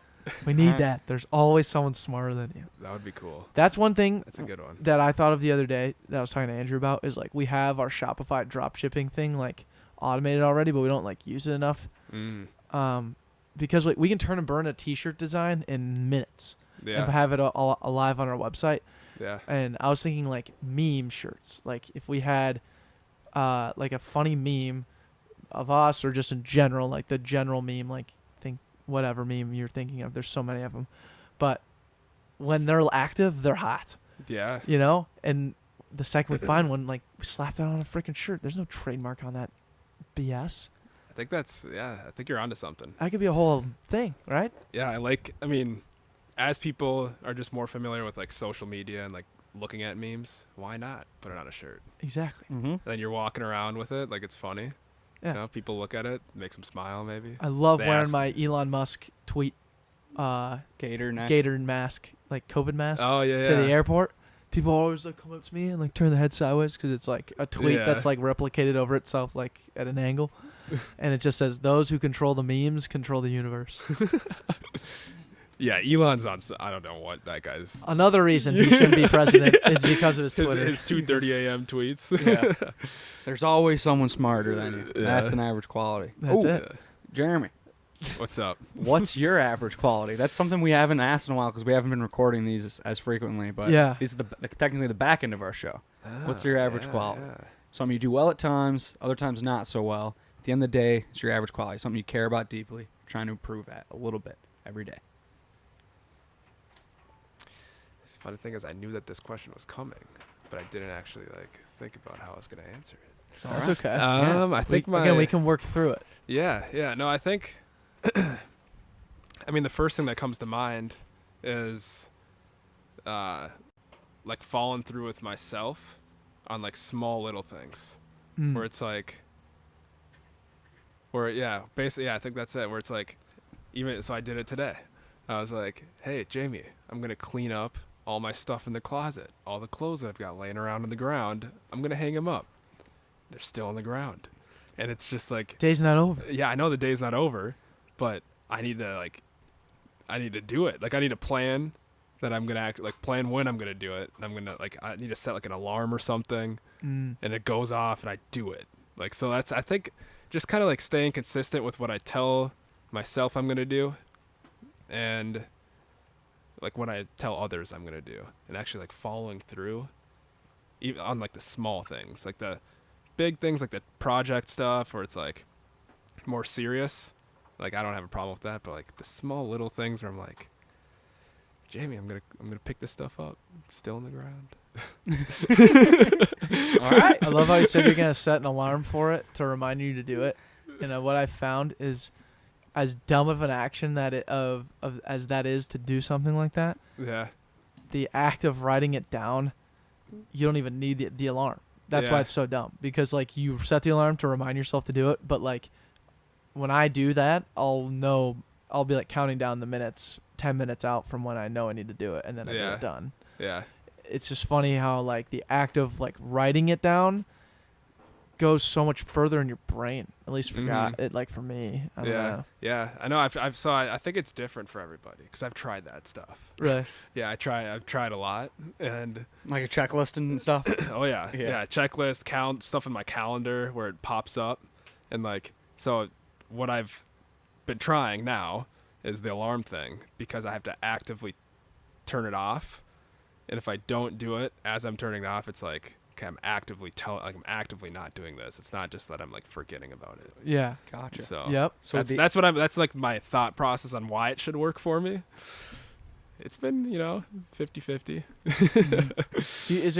Does it come up during the day, and you're like, I'll do it later, and you just push it off so much to the fact that you don't do it? Yeah, that's what I mean. When it's small, like it's all about like this. It's about the small things, like the things that I don't think really matter, and then at the end of the day, like it ends Right, up if the being clothes are still on the floor Yeah. tomorrow, it don't matter. It doesn't They're matter. still gonna be on the floor. Yeah, it doesn't matter. But it's like I said that I was gonna do it, right? Right. And if Mhm. you're gonna do it, if you're gonna say it, do it. Yeah. If you're not gonna do it, then don't fucking Don't say it. Exactly. That was some guy said that to us, like Victor. verbatim. Yeah, Really? verbatim. Yeah, that was how we got Famous Dave on the podcast. Was Yeah. some guy who believed so truly to that quote I just gave you, Yeah. minus the F word. I think I just added in there for some.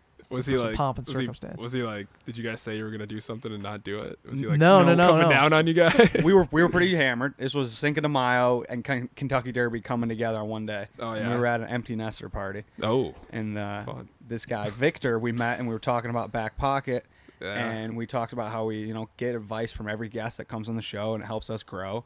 And we asked Victor, if you were going to be on the podcast and give advice to people that were in their 20s, just recent graduates, what would you tell them? And Great that was the question. quote. If you're going to say it, do it. If you're not going to do it, don't say it. Did you just like say it right away? Yeah, Like, you just like We've never forgotten that's 2 years ago. 2 years ago. And then to follow that up, Declan brilliantly asks him, who do you think we should have on the show on the back pocket? Hey. And then he's like thinking through his head, and he's like, well, I'm on a board of, I'm on a charity board with the famous Dave Anderson. Would you want him on the show? And we said 100%. And then he looks us in the eyes and he repeats the quote. If you're going to say it, do it. If you're not going to say it, don't. If you're not going to do it, don't say it at all. And he throws us in a group chat with famous Dave on the spot. That's sick. And he calls Declan in the morning. And it was the It was coolest sweet. thing. That's awesome. Yeah. Victor. Never Victor. forgot. Never forgot that one. But yeah, just do it. I The also little things. Yeah, the little following through with the little things. Yeah. That's my average quality. I also want to put this on Jamie too. I know like Jamie lives, dude, great gal, and We love Jamie. and we love Jamie. We're a Jamie podcast, always have been, and I mean, she just needs to. I think she needs to be a little more accountable herself. I think she needs to stress on you the importance of the small details, because small details win football games, Jeremy. That's true. Small True. small It's a game of wins. inches. Small wins are gonna win the day for you. If you're coming in all pouty and not having a good day, well, at least you can pick the clothes up off your floor and have a small win for the day. At least you can make your bed in the morning. At least you can XYZ. There's so many small things that we can take care of that will give us momentum to do the better thing. 100%. And that and Andrew and I, what were we getting stoked about the other day? It had to do with the small things. We got so excited about you and Mark. You when you're on the run on episode 286 with Mark Dowdle. Mark Otto, yeah. And Oh, right. you guy, and at 2 a.m.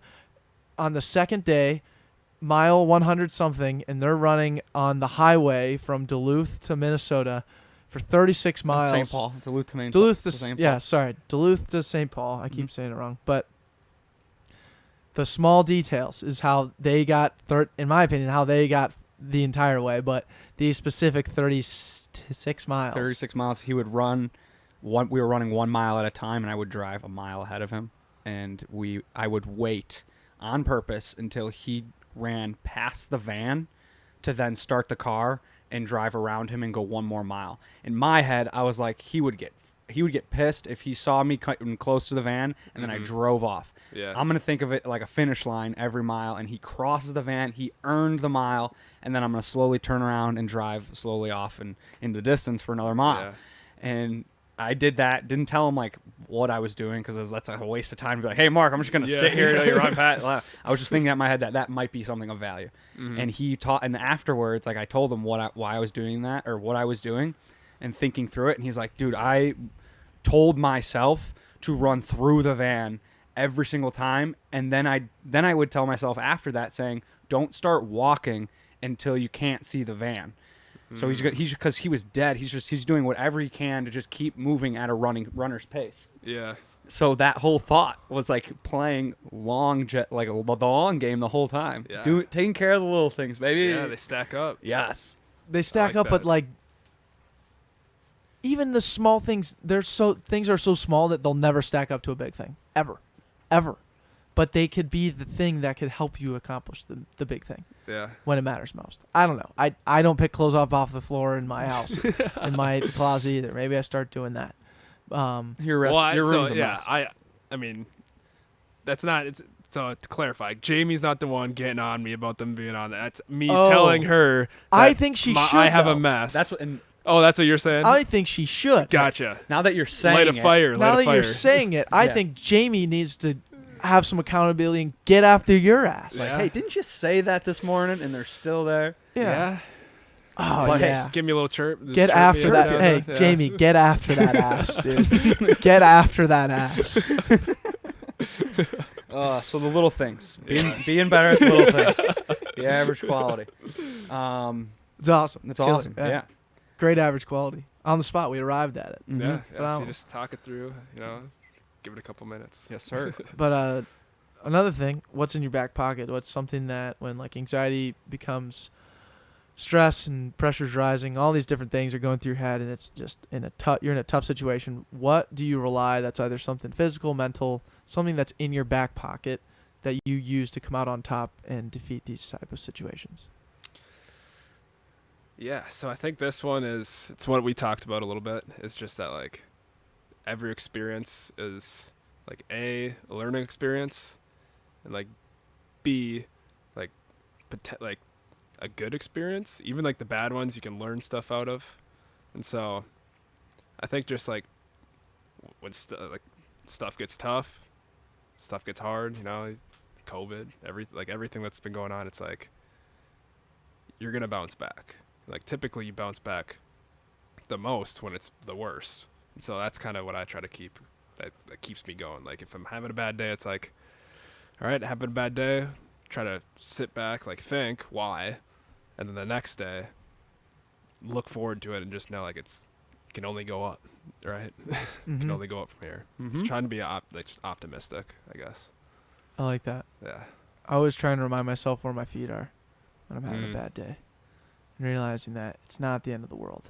And I think you should remind yourself where your feet are every day, because you can be having great days, and then forget where your feet are, and then you kind of don't get to harness that day as much as you want. Mm-hmm. Like that is one thing I just really, really love doing. It's just kind of no matter what, just doing a little check-in. Yeah. Seeing how you are. And I think that's what you, throughout this whole podcast, I don't know how long we've been going for, probably an hour and a half. But you have a lot of self-awareness, and I'd really enjoy your mindset compounded with the self-awareness. Yeah, we can have some accountability issues with the small things, but don't we all? Yeah. Exactly. Mm-hmm. I just really It's enjoy true. it. I think it's really cool that you think this way, because that's what gets me fired up about this podcast and about what we do. Yeah. Together, collectively, the four of us in this room is like we can slowly but surely change the world through being the best versions of ourselves. Or just attempting to be the best versions of ourselves. Yeah. Agree. Like Trying. right, you're I trying. think just Trying. trying to find out what the best version of yourself is. Yes, Exactly. That's ultimately being the best version of yourself. Yeah. Just keep trying. Don't Yeah. give up on yourself. Yeah. Give value. Like it's so cheesy, and we say Gary Vee says it. Who gives a shit? Yeah. It could be written on Jimmy John's wall, like all their sayings. Give value. Yeah. It's so important. Give value, and there's so many things that come in return. I second Declan, dude. I enjoy it. Every single time we sit down, I just walk away a little happier. I walk away a little more energized. Sweet. Yeah. Whether it's like we're at the date night podcast over at First Draft, recording, and you're taking photos, doing something that you haven't done, really just taking photos and Yeah. smiling, having a good time, Boatchella, whatever it is. Now recording a podcast, getting to document this. This is the journey. This is the journey of us. I think it's cool. Exactly. Yeah. On another I note, agree. though, I do know Christmas is coming up. When is it okay to start getting in the Christmas spirit? Is it now, right after? It's a good question. It's January Halloween? 2nd or November 2nd. It's sorry. November 2nd. Mhm. It's on everyone's mind. I'm always like the hang the Christmas tree guy on November 1st. Yeah. Where do you stand? Okay. So in every other year, I would say it has to be after Thanksgiving.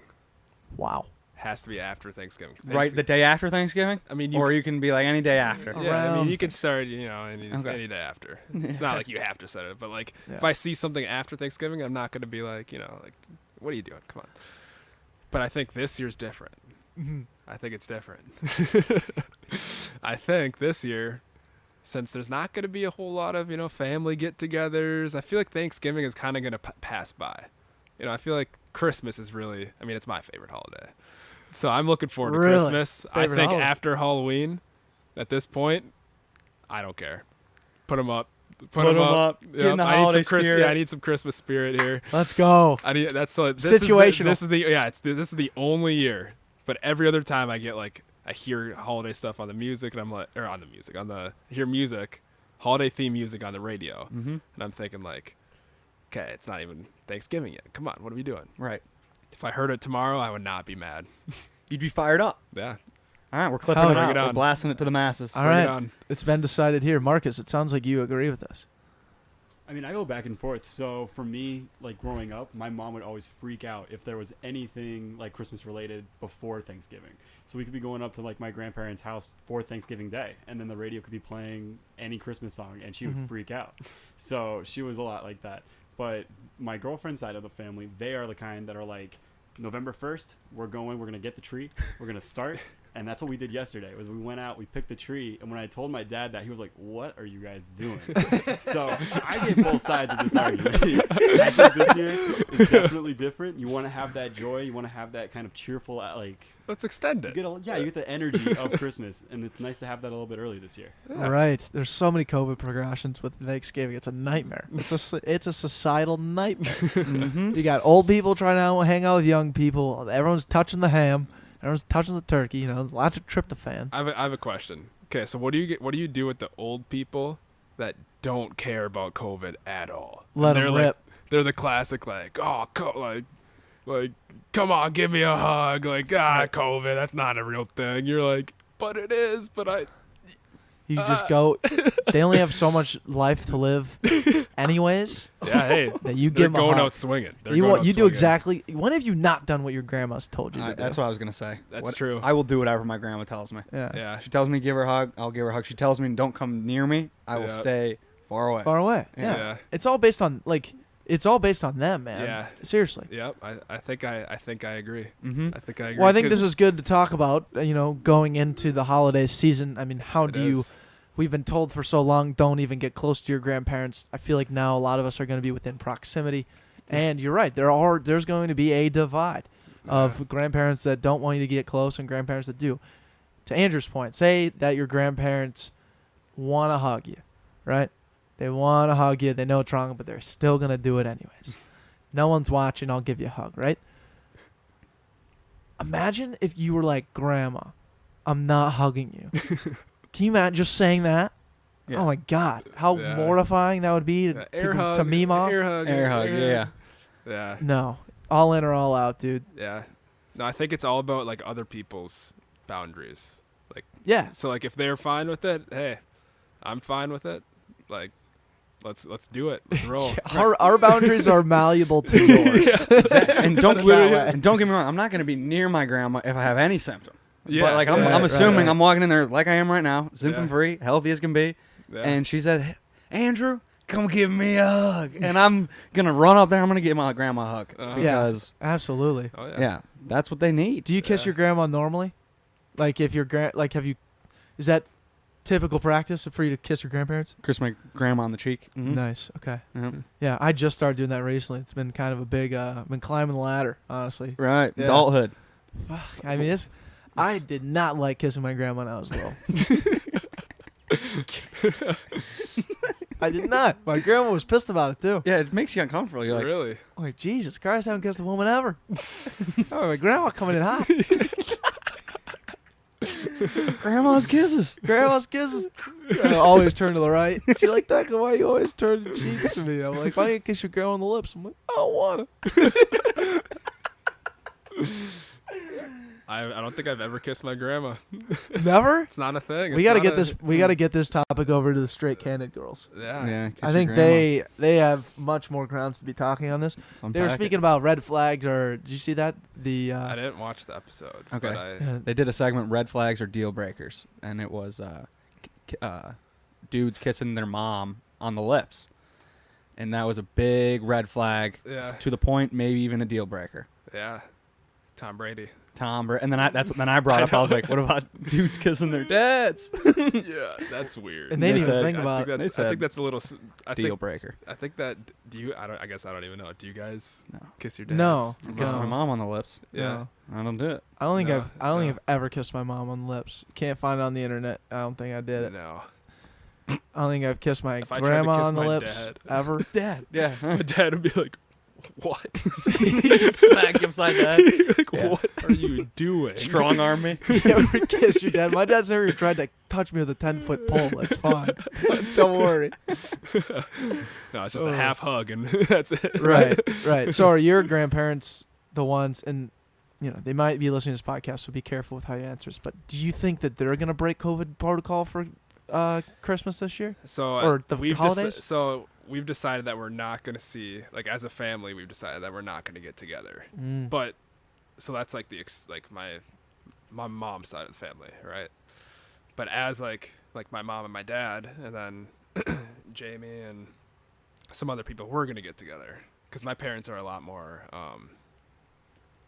relaxed about the whole COVID thing going on. Nice. But they're still like, it's a bad idea to get together with grandma because we've got a big family. There's like They're a not lot- that relaxed, but they are relaxed. Yeah. We have a lot of I have a lot of aunts, uncles, cousins. Like, it would be a big gathering. That's And what you there's a have good too, There's Andy. a good chance. Yeah, the Inceras, I don't think it's gonna happen. We're Italian. I got 26 cousins, Yeah.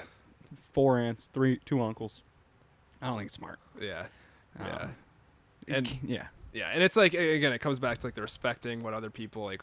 So there's different people that like feel strongly about like boundaries. boundaries and stuff Yeah. like that. So it's like, it wouldn't make sense for us to like get together and have those other people that Left like, out. Yeah, we don't want to make people feel left out. Mm-hmm. But my parents, like, I kind of started off with just like right when we didn't really know what was going on, like separating myself, like, hey, mom, dad, I know that you want me to come home and see you, but we don't really know what this thing is yet. And then now we've kind of figured it out a little bit more, and we kind of know like a little bit more of like what's going on, I guess, and like who's more at risk and whatnot. And Right. and my parents, like, kind of from day one have been like, Come see me. yeah, come say hi. Yep. Like, That's how my parents are. yeah. They're like, are you sick? I'm like, no. Yeah. Are you gonna be sick? Are you gonna be around a bunch of people in the next 7 days? I'll try not to be. All right, come Yeah. home. Make sure you don't wash your hands, do your thing, be smart, type of thing. Be Yeah. smart has been the thing I've heard 100 times. That and don't touch your fucking face. Yeah. Yeah. I think the best thing that you can do is just like before you get together with your parents for Thanksgiving or whoever for Thanksgiving is just like the week prior, make sure that you're like being smart, like what you're saying. Yeah. Because then I don't know. Like, I don't like. There's so many chances. Yeah, exactly. get it a million It's all different about ways. like minimizing chances of passing COVID. Yeah. So if you're being smart, just give yourself the best chance. Exactly. we're Good talking thing like- Halloween comes a month before Facts. Right. other things. Right. Facts. And I can't think of anything else besides the Masters within close distance. Of any type of Proximity. like the next time I'm thinking about even gathering with anybody, so I want to be a watch party watching Augusta on moving day. Yeah, 100%. Yeah, Okay. but that's just gonna be with like 4 other guys. Yeah. No one's not that interested, so it's like Right. gonna People realistically are like very at interested. most 5 guys. Pimento cheese sandwich, egg salad sandwich. I I'm want a to fly back patron in for that. in my yellow chair, wearing my yellow or my green Augusta polo. I'm diving in. I Yeah. love it. I did keep the Masters hat. I was able to find that in my big garbage bag of stuff Yeah. in the basement. He just threw out everything or put everything in bags. That's what was in the living room was Declan's Oh. stuff that he's getting rid of or donating. Yeah, all those Donate. bags are donating. If you can, there's some good stuff in the basement. I feel like you and I are pretty similar size, or Yeah. might be a little bigger. If you need any button-ups, I have like 13 of them, and I don't need hardly any of them. So after this, you can run down and thumb through them. All right. You too, Marcus.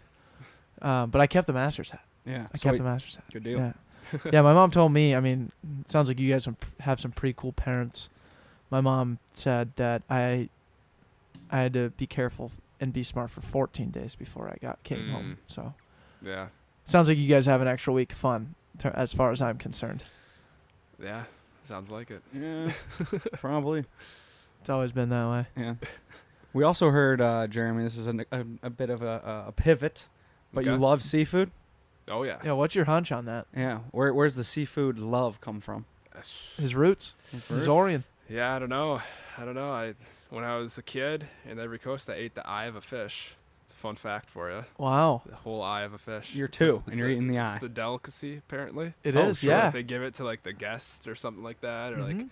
apparently we were the guests, and I don't think my mom wanted to eat it, so I was like, what? Just ate it. They're pretty good, aren't they? I'll do it, Mom. Yeah. But I Yeah. mean, Red Lobster for my birthday, every single birthday. No since I was like shit. in middle school. Wow. Even this year.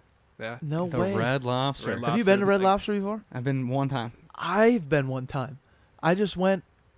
Some guy on the job site, he's from North Dakota, and he just continually bet me certain things wouldn't happen. I'm like, what do you mean? They have to get done by that day. Of course I'll bet you Red Lobster. I owed him 4 Red Lobsters by the end of the job. And he would always come up to me and be like, you owe me 4 Red Lobster. Can't wait to have it happen. And I finally took him to Red Lobster right before I left out of Tucson. I went to Red Lobster for the first time. There you What go. a place. Yeah. What a place. It's so Why good. Red Lobster? No, it's Why it's- not Red why Lobster? not Red Lobster? They give you these biscuits Oh, that are so good, The and they're best. bottomless. It's like keep coming. Olive Garden breadsticks that you don't have to pay for, and they can come whenever you want. Like they ask you, like, do you want more bread or biscuits? And you're like, looking at, and you already had like 7, and you're like, yeah, keep them coming. Oh, They're yeah. amazing. The real trick is to just say yes, yes, yes, and then leave with a to-go box. Oh A my bunch of gosh. Bunch of them. Yeah. Yeah. Yeah. of I would course. compare them to the. Have you had them before, Andrew? Red Lobster. The Red Lobster biscuits. Yeah. Well, the one time I've been, I mean, they're not very memorable, but You're kidding. When's the last time you went? it was middle school probably. I've been to Ooh. Olive Garden one time, Red Lobster one time. My dad didn't. My dad doesn't like those places. I haven't been. You gotta, Of course he doesn't. His dad ultimate works feast. in Yeah. the ultimate feast at Red Lobster. That is like the least shocking thing that your dad pops just doesn't take you guys to those places, which I don't blame him. Like those chain restaurants, don't need it. Right. Yeah. Fortune 500, don't need it. Yeah. Interesting.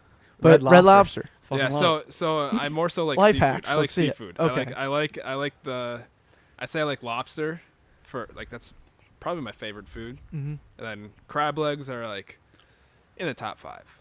They're Okay. so hard to eat though. Yeah. That's what but- drives me nuts about crab legs. I love them. They're so buttery. Yeah. But cracking them open, I cut myself every time. Really? Yeah, I get too antsy and I try to rip one of them out and Yeah. I cut myself. I've got it dialed in. You got to dial in. I need Yeah. your tricks. So this is kind of off topic, but one time for like an away game for football, we stayed in a casino hotel like for this away game, and it just so happened that the casino hotel had a buffet, and it was a seafood buffet, and I sat literally I sat in that buffet for probably 2.5 hours, cracking lobster or or Kraken crab. Yep. And I was kind of in your same boat because I only went once a year, you know, just for a birthday. So like I had a little bit of prep, but like I sat there for 2.5 hours and I dialed it in. It was, like at the end of it, I was like pulling out like a full thing. Oh, it's eating so like it it was a like, glorious feeling, pulling yeah. it fresh Yep. out and getting the whole thing. Yep, I had it like literally like a pile of crab legs. Like it was. Damn. Yeah, All right. yeah. It was, Lobster, then badass. crab legs. it was great. Mm-hmm. But this- Oysters? they're all right. I could go without. Calamari. Shrimp. Yes. Mm-hmm. Yep. Calamari as an appetizer. Yeah, I'd say so. Hmm. I'd say so. Hmm. With some, there has to be like some good sauce there though. Yeah, marinara. Yeah. For sure. Favorite fish? Yeah. Walleye. Oh, of course. Oh, Yeah. Attaboy. Those are roots right there. Yeah. Mhm. Fish and chips. Thoughts? Yeah. Well, fish and chips. What does that even mean? And you like that's not Pretty sure actually it's- fish and chip. I think Fish fri- and French fries? Yeah, the chips are French fries. That's Yeah. what they. Chips It's like are. a fried sandwich and French fries? I mean, if you think about it, French fries. chips are chips. French. Are they? They're Though? they're all potatoes, right? Basically, it's just a different cut. Yeah. Yeah, different Marcus. cut. Does Amen. a chip? There you go, Marcus from downtown. Does a chip I don't, have to I be don't flat? know if like a chip. I feel like you gotta have a crunch there, like a like. Is that what the crunch is like? Sounds like. No, I yes and no. Well, like if I think of a chip, like I'm thinking of like Tostitos, Doritos, Lay's. Mm-hmm. I'm not thinking of Don't sleep on Fritos. Fritos. Hey, Flaming all hot comes Cheetos. from potatoes. Yes. Not chips are not Cheetos. Okay, you're right. I don't know what. That's what where I even draw are the those? What are those? What are Cheetos made of, Marcus? What category? Corn. Let's get into this. Like a what? Yeah, that's a. Because It's corn, not. It's not a corn, yeah, corn. It's not a cracker. No, Like if there's a chip and a cracker, right? What else is like? I've never thought about Cheetos not being chips. All right, so this is the quick Wikipedia for Cheetos. It says that they are manufactured by blending corn and water. The germ of the corn is removed to prevent spoiling, and the germless corn is then ground into cornmeal.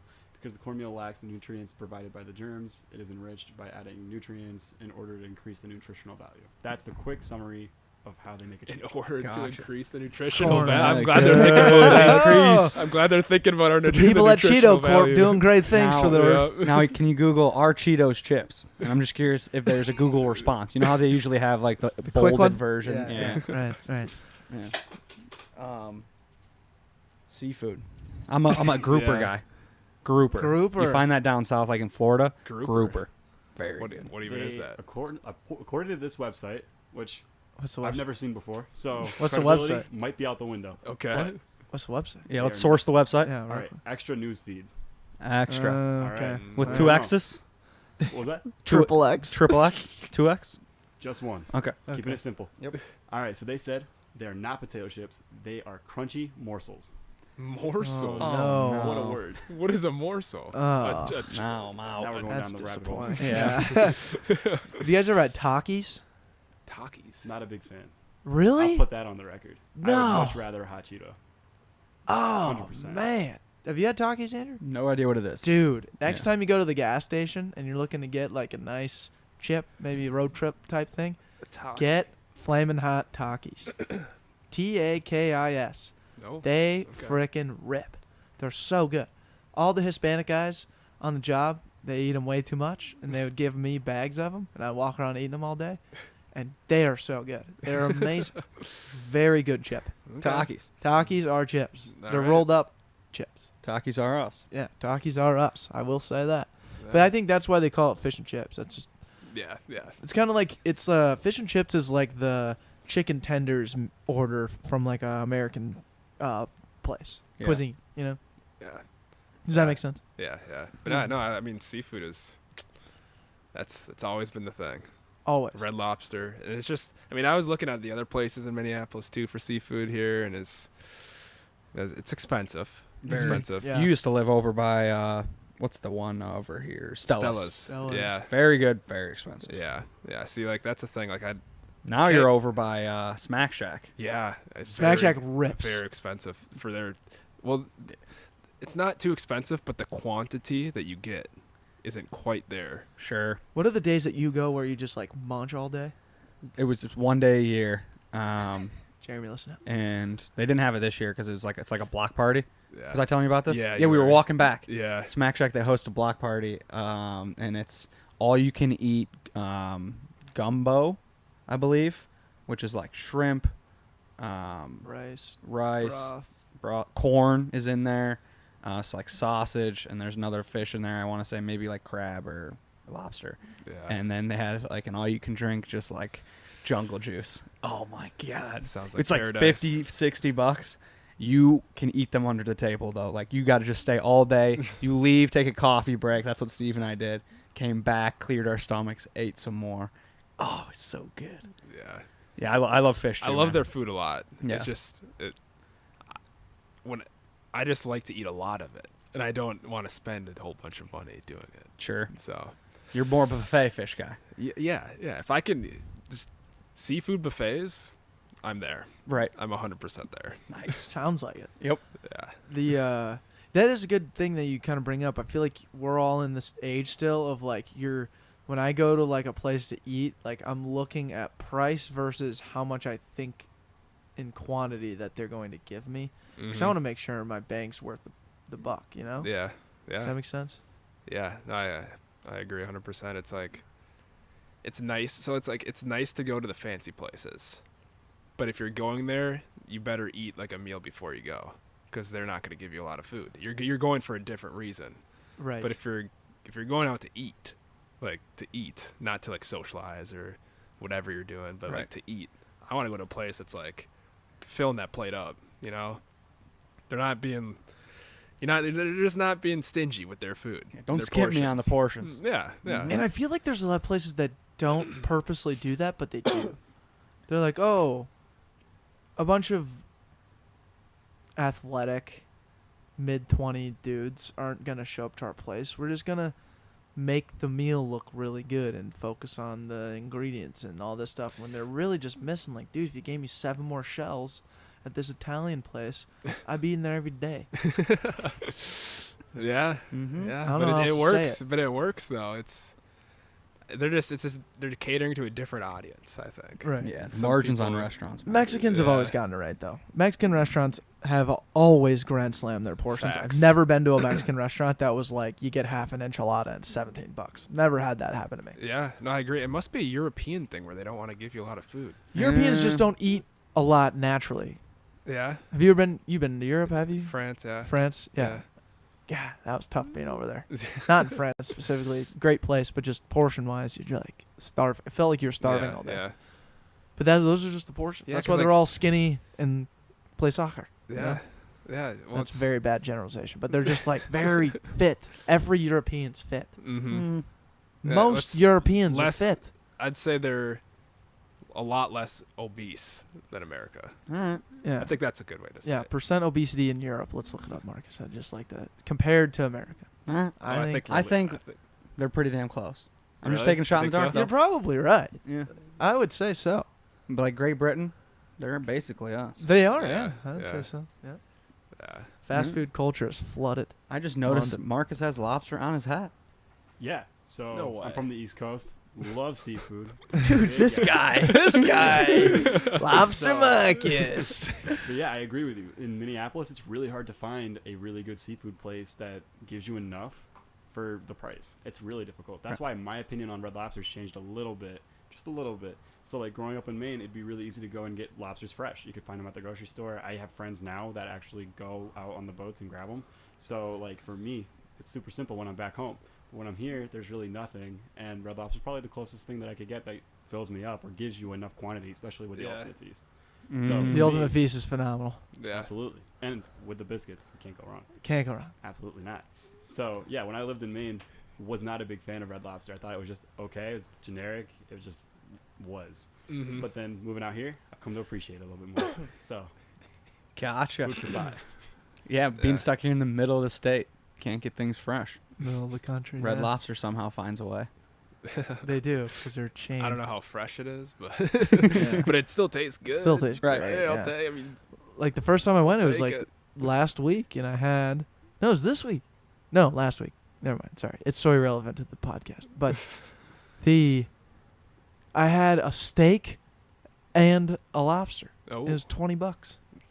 that's a great combo. Bananas.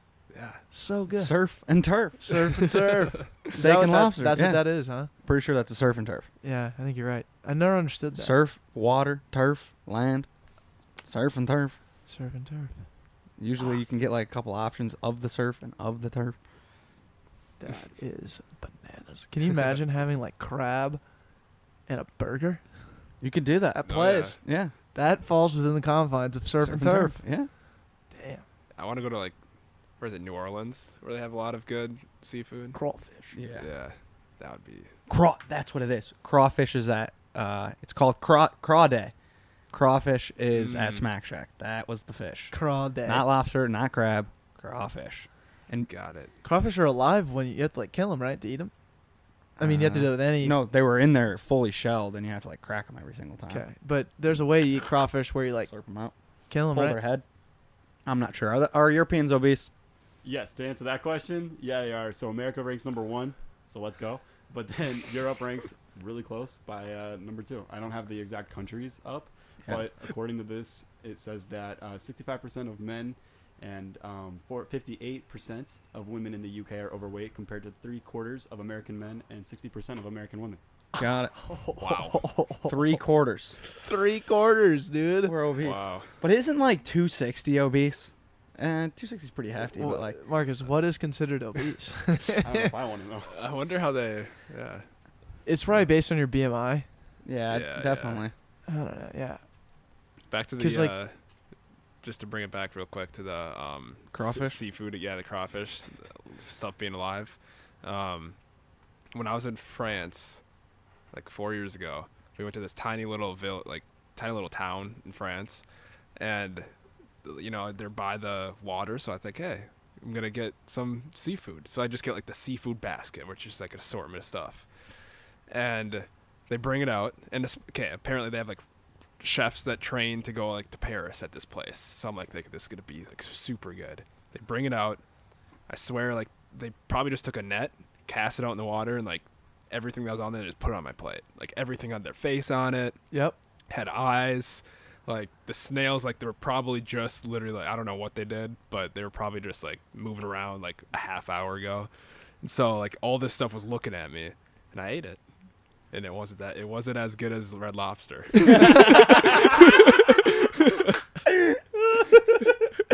Full circle. That's so good.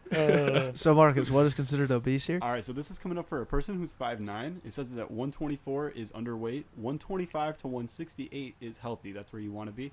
169 to 202 is considered overweight, and anything above 203 is obese. That is so fair. Like if you're 202 pounds, 200, just anything over 200, as 5'9" person, Yeah. you're teeny. You're a big boy. You're Sorry, bowling Marcus, ball. are you five? You're not 5'9". I'm right? 5'10", so 5'10". Very nice. Yeah. There you go. Yeah. Oh boy. Me too. But you're teeny Oh, yeah. tiny if you're 5'9".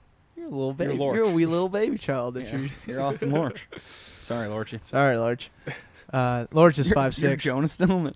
Yeah, you're Jonas Stillman. You're Jonah. He's gonna hate to hear that. Yeah. Let's clip it out and send it to him. Why not? Hey Jonah, you're a tiny little boy. Hey, tiny. You're a little tiny wee baby child. Sorry, Jonah. It's just the truth. Yeah, just watch your weight. If you're over 200, you're an obese tiny baby. So just beware of that. Your face is looking a little chunky. You're still a good kid. Still, he's such a good kid. Such a good kid. Such a good little kid. Oh, he's cute. Yeah, dude. So okay, so that's still crazy. 68% or 3/4 of Americans are above, like, legitimately obese. Yeah, that's sad to hear. Damn. How many more documentaries are we gonna need to be made about that before we realize, like, that's the problem? You know. Keep them coming. It's not changing me. I'm still eating McDonald's. I know, but you're also like working out. We're all like working out. That I just don't think there's enough people working out, and they're still eating like bungus. Right. Yeah, The hopefully- construction lifestyle I hopefully it learned. goes down. Oh yeah, that's right. All you can say. Hopefully, Hopefully. people just figure it out. Hopefully, yeah. exactly. I'm over here thinking like I want to put on 10 pounds. Feeling a Yeah. little skinny Yeah, true. need to limber up for the winter. for the winter. Exactly. It's Yeah. gonna get cold. Yeah, no, I feel It's that. bulking season. It's bulking It is season. bulking season. Yeah. Always has been. No, Awesome. yeah. Well, Jeremy, we got 2 more questions for you. One is how we carry on the podcast, a challenge question. Who do you think we should have on the show that would be a good fit? Could be a good friend. Could be someone that you think is like, holy shit, I don't know if they're ever be able to get this person on, but I'd like to see him try. All right. So the person, so it's Jeff Municky. He's with the Timberwolves. He's worked there for like years, like decades. And the reason I say him is he's always got like so many just crazy stories. Like Cool. crazy, like he knows almost anybody who's ever been anybody in Minnesota. He's connected to him somehow, and he's probably got a story about him. I So, love that. That yeah. sounds like an awesome person. to And he's have. an awesome dude. Like Jeff Municky? Yep. Okay. Yep. All right. Most energy. Like he's always smiling. Knows like everybody's name that works for the organization. Like like janitor. Like he's just all around good dude. Yeah, Cool. challenge accepted. Yeah. That's exactly Yeah. what we need. Very nice. Perfect. Very nice. Okay, and then the final question. What did you learn today from the time you woke up to the time you're recording now?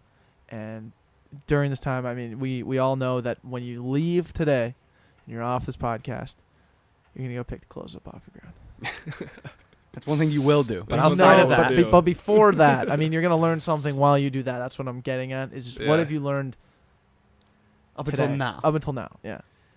I think let's see, what have I learned? I learned that I was like kind of a little bit nervous to come onto this podcast. It's honestly what I was trying to step back and think like why. Then it was after I broke that down, it's like, oh, you're worried about like what people are gonna think. So I learned not to be worried about that in this form. Hell yeah. Yeah. I like that. Yeah, some people get worried that they're not going to have enough to say. And that's always like, oh, Yeah. just wait. Yeah. You'll have plenty of things to say. You have plenty of things to say about seafood and Red Lobster. Oh, Don't yeah. worry. We got 20 minutes. And how much Yeah. and how Christmas deserves to be fully embraced in November This year. this year This alone. year. This Not year. maybe not next year. We'll see where we stand next year. But as Yeah. of this year, Yep. get the holiday season going. Yep. What's your Mhm. favorite Christmas song, by the way? That'll be the outro. Jingle bells. Nice. Keep Easy. it nice and simple. Love it. Love it, dude. Well, hey, hell of a time. It's been a pleasure working with you. It's been a pleasure becoming great friends with you. And I cannot wait for what's to come. Love it. Thanks for having me on. That's a wrap.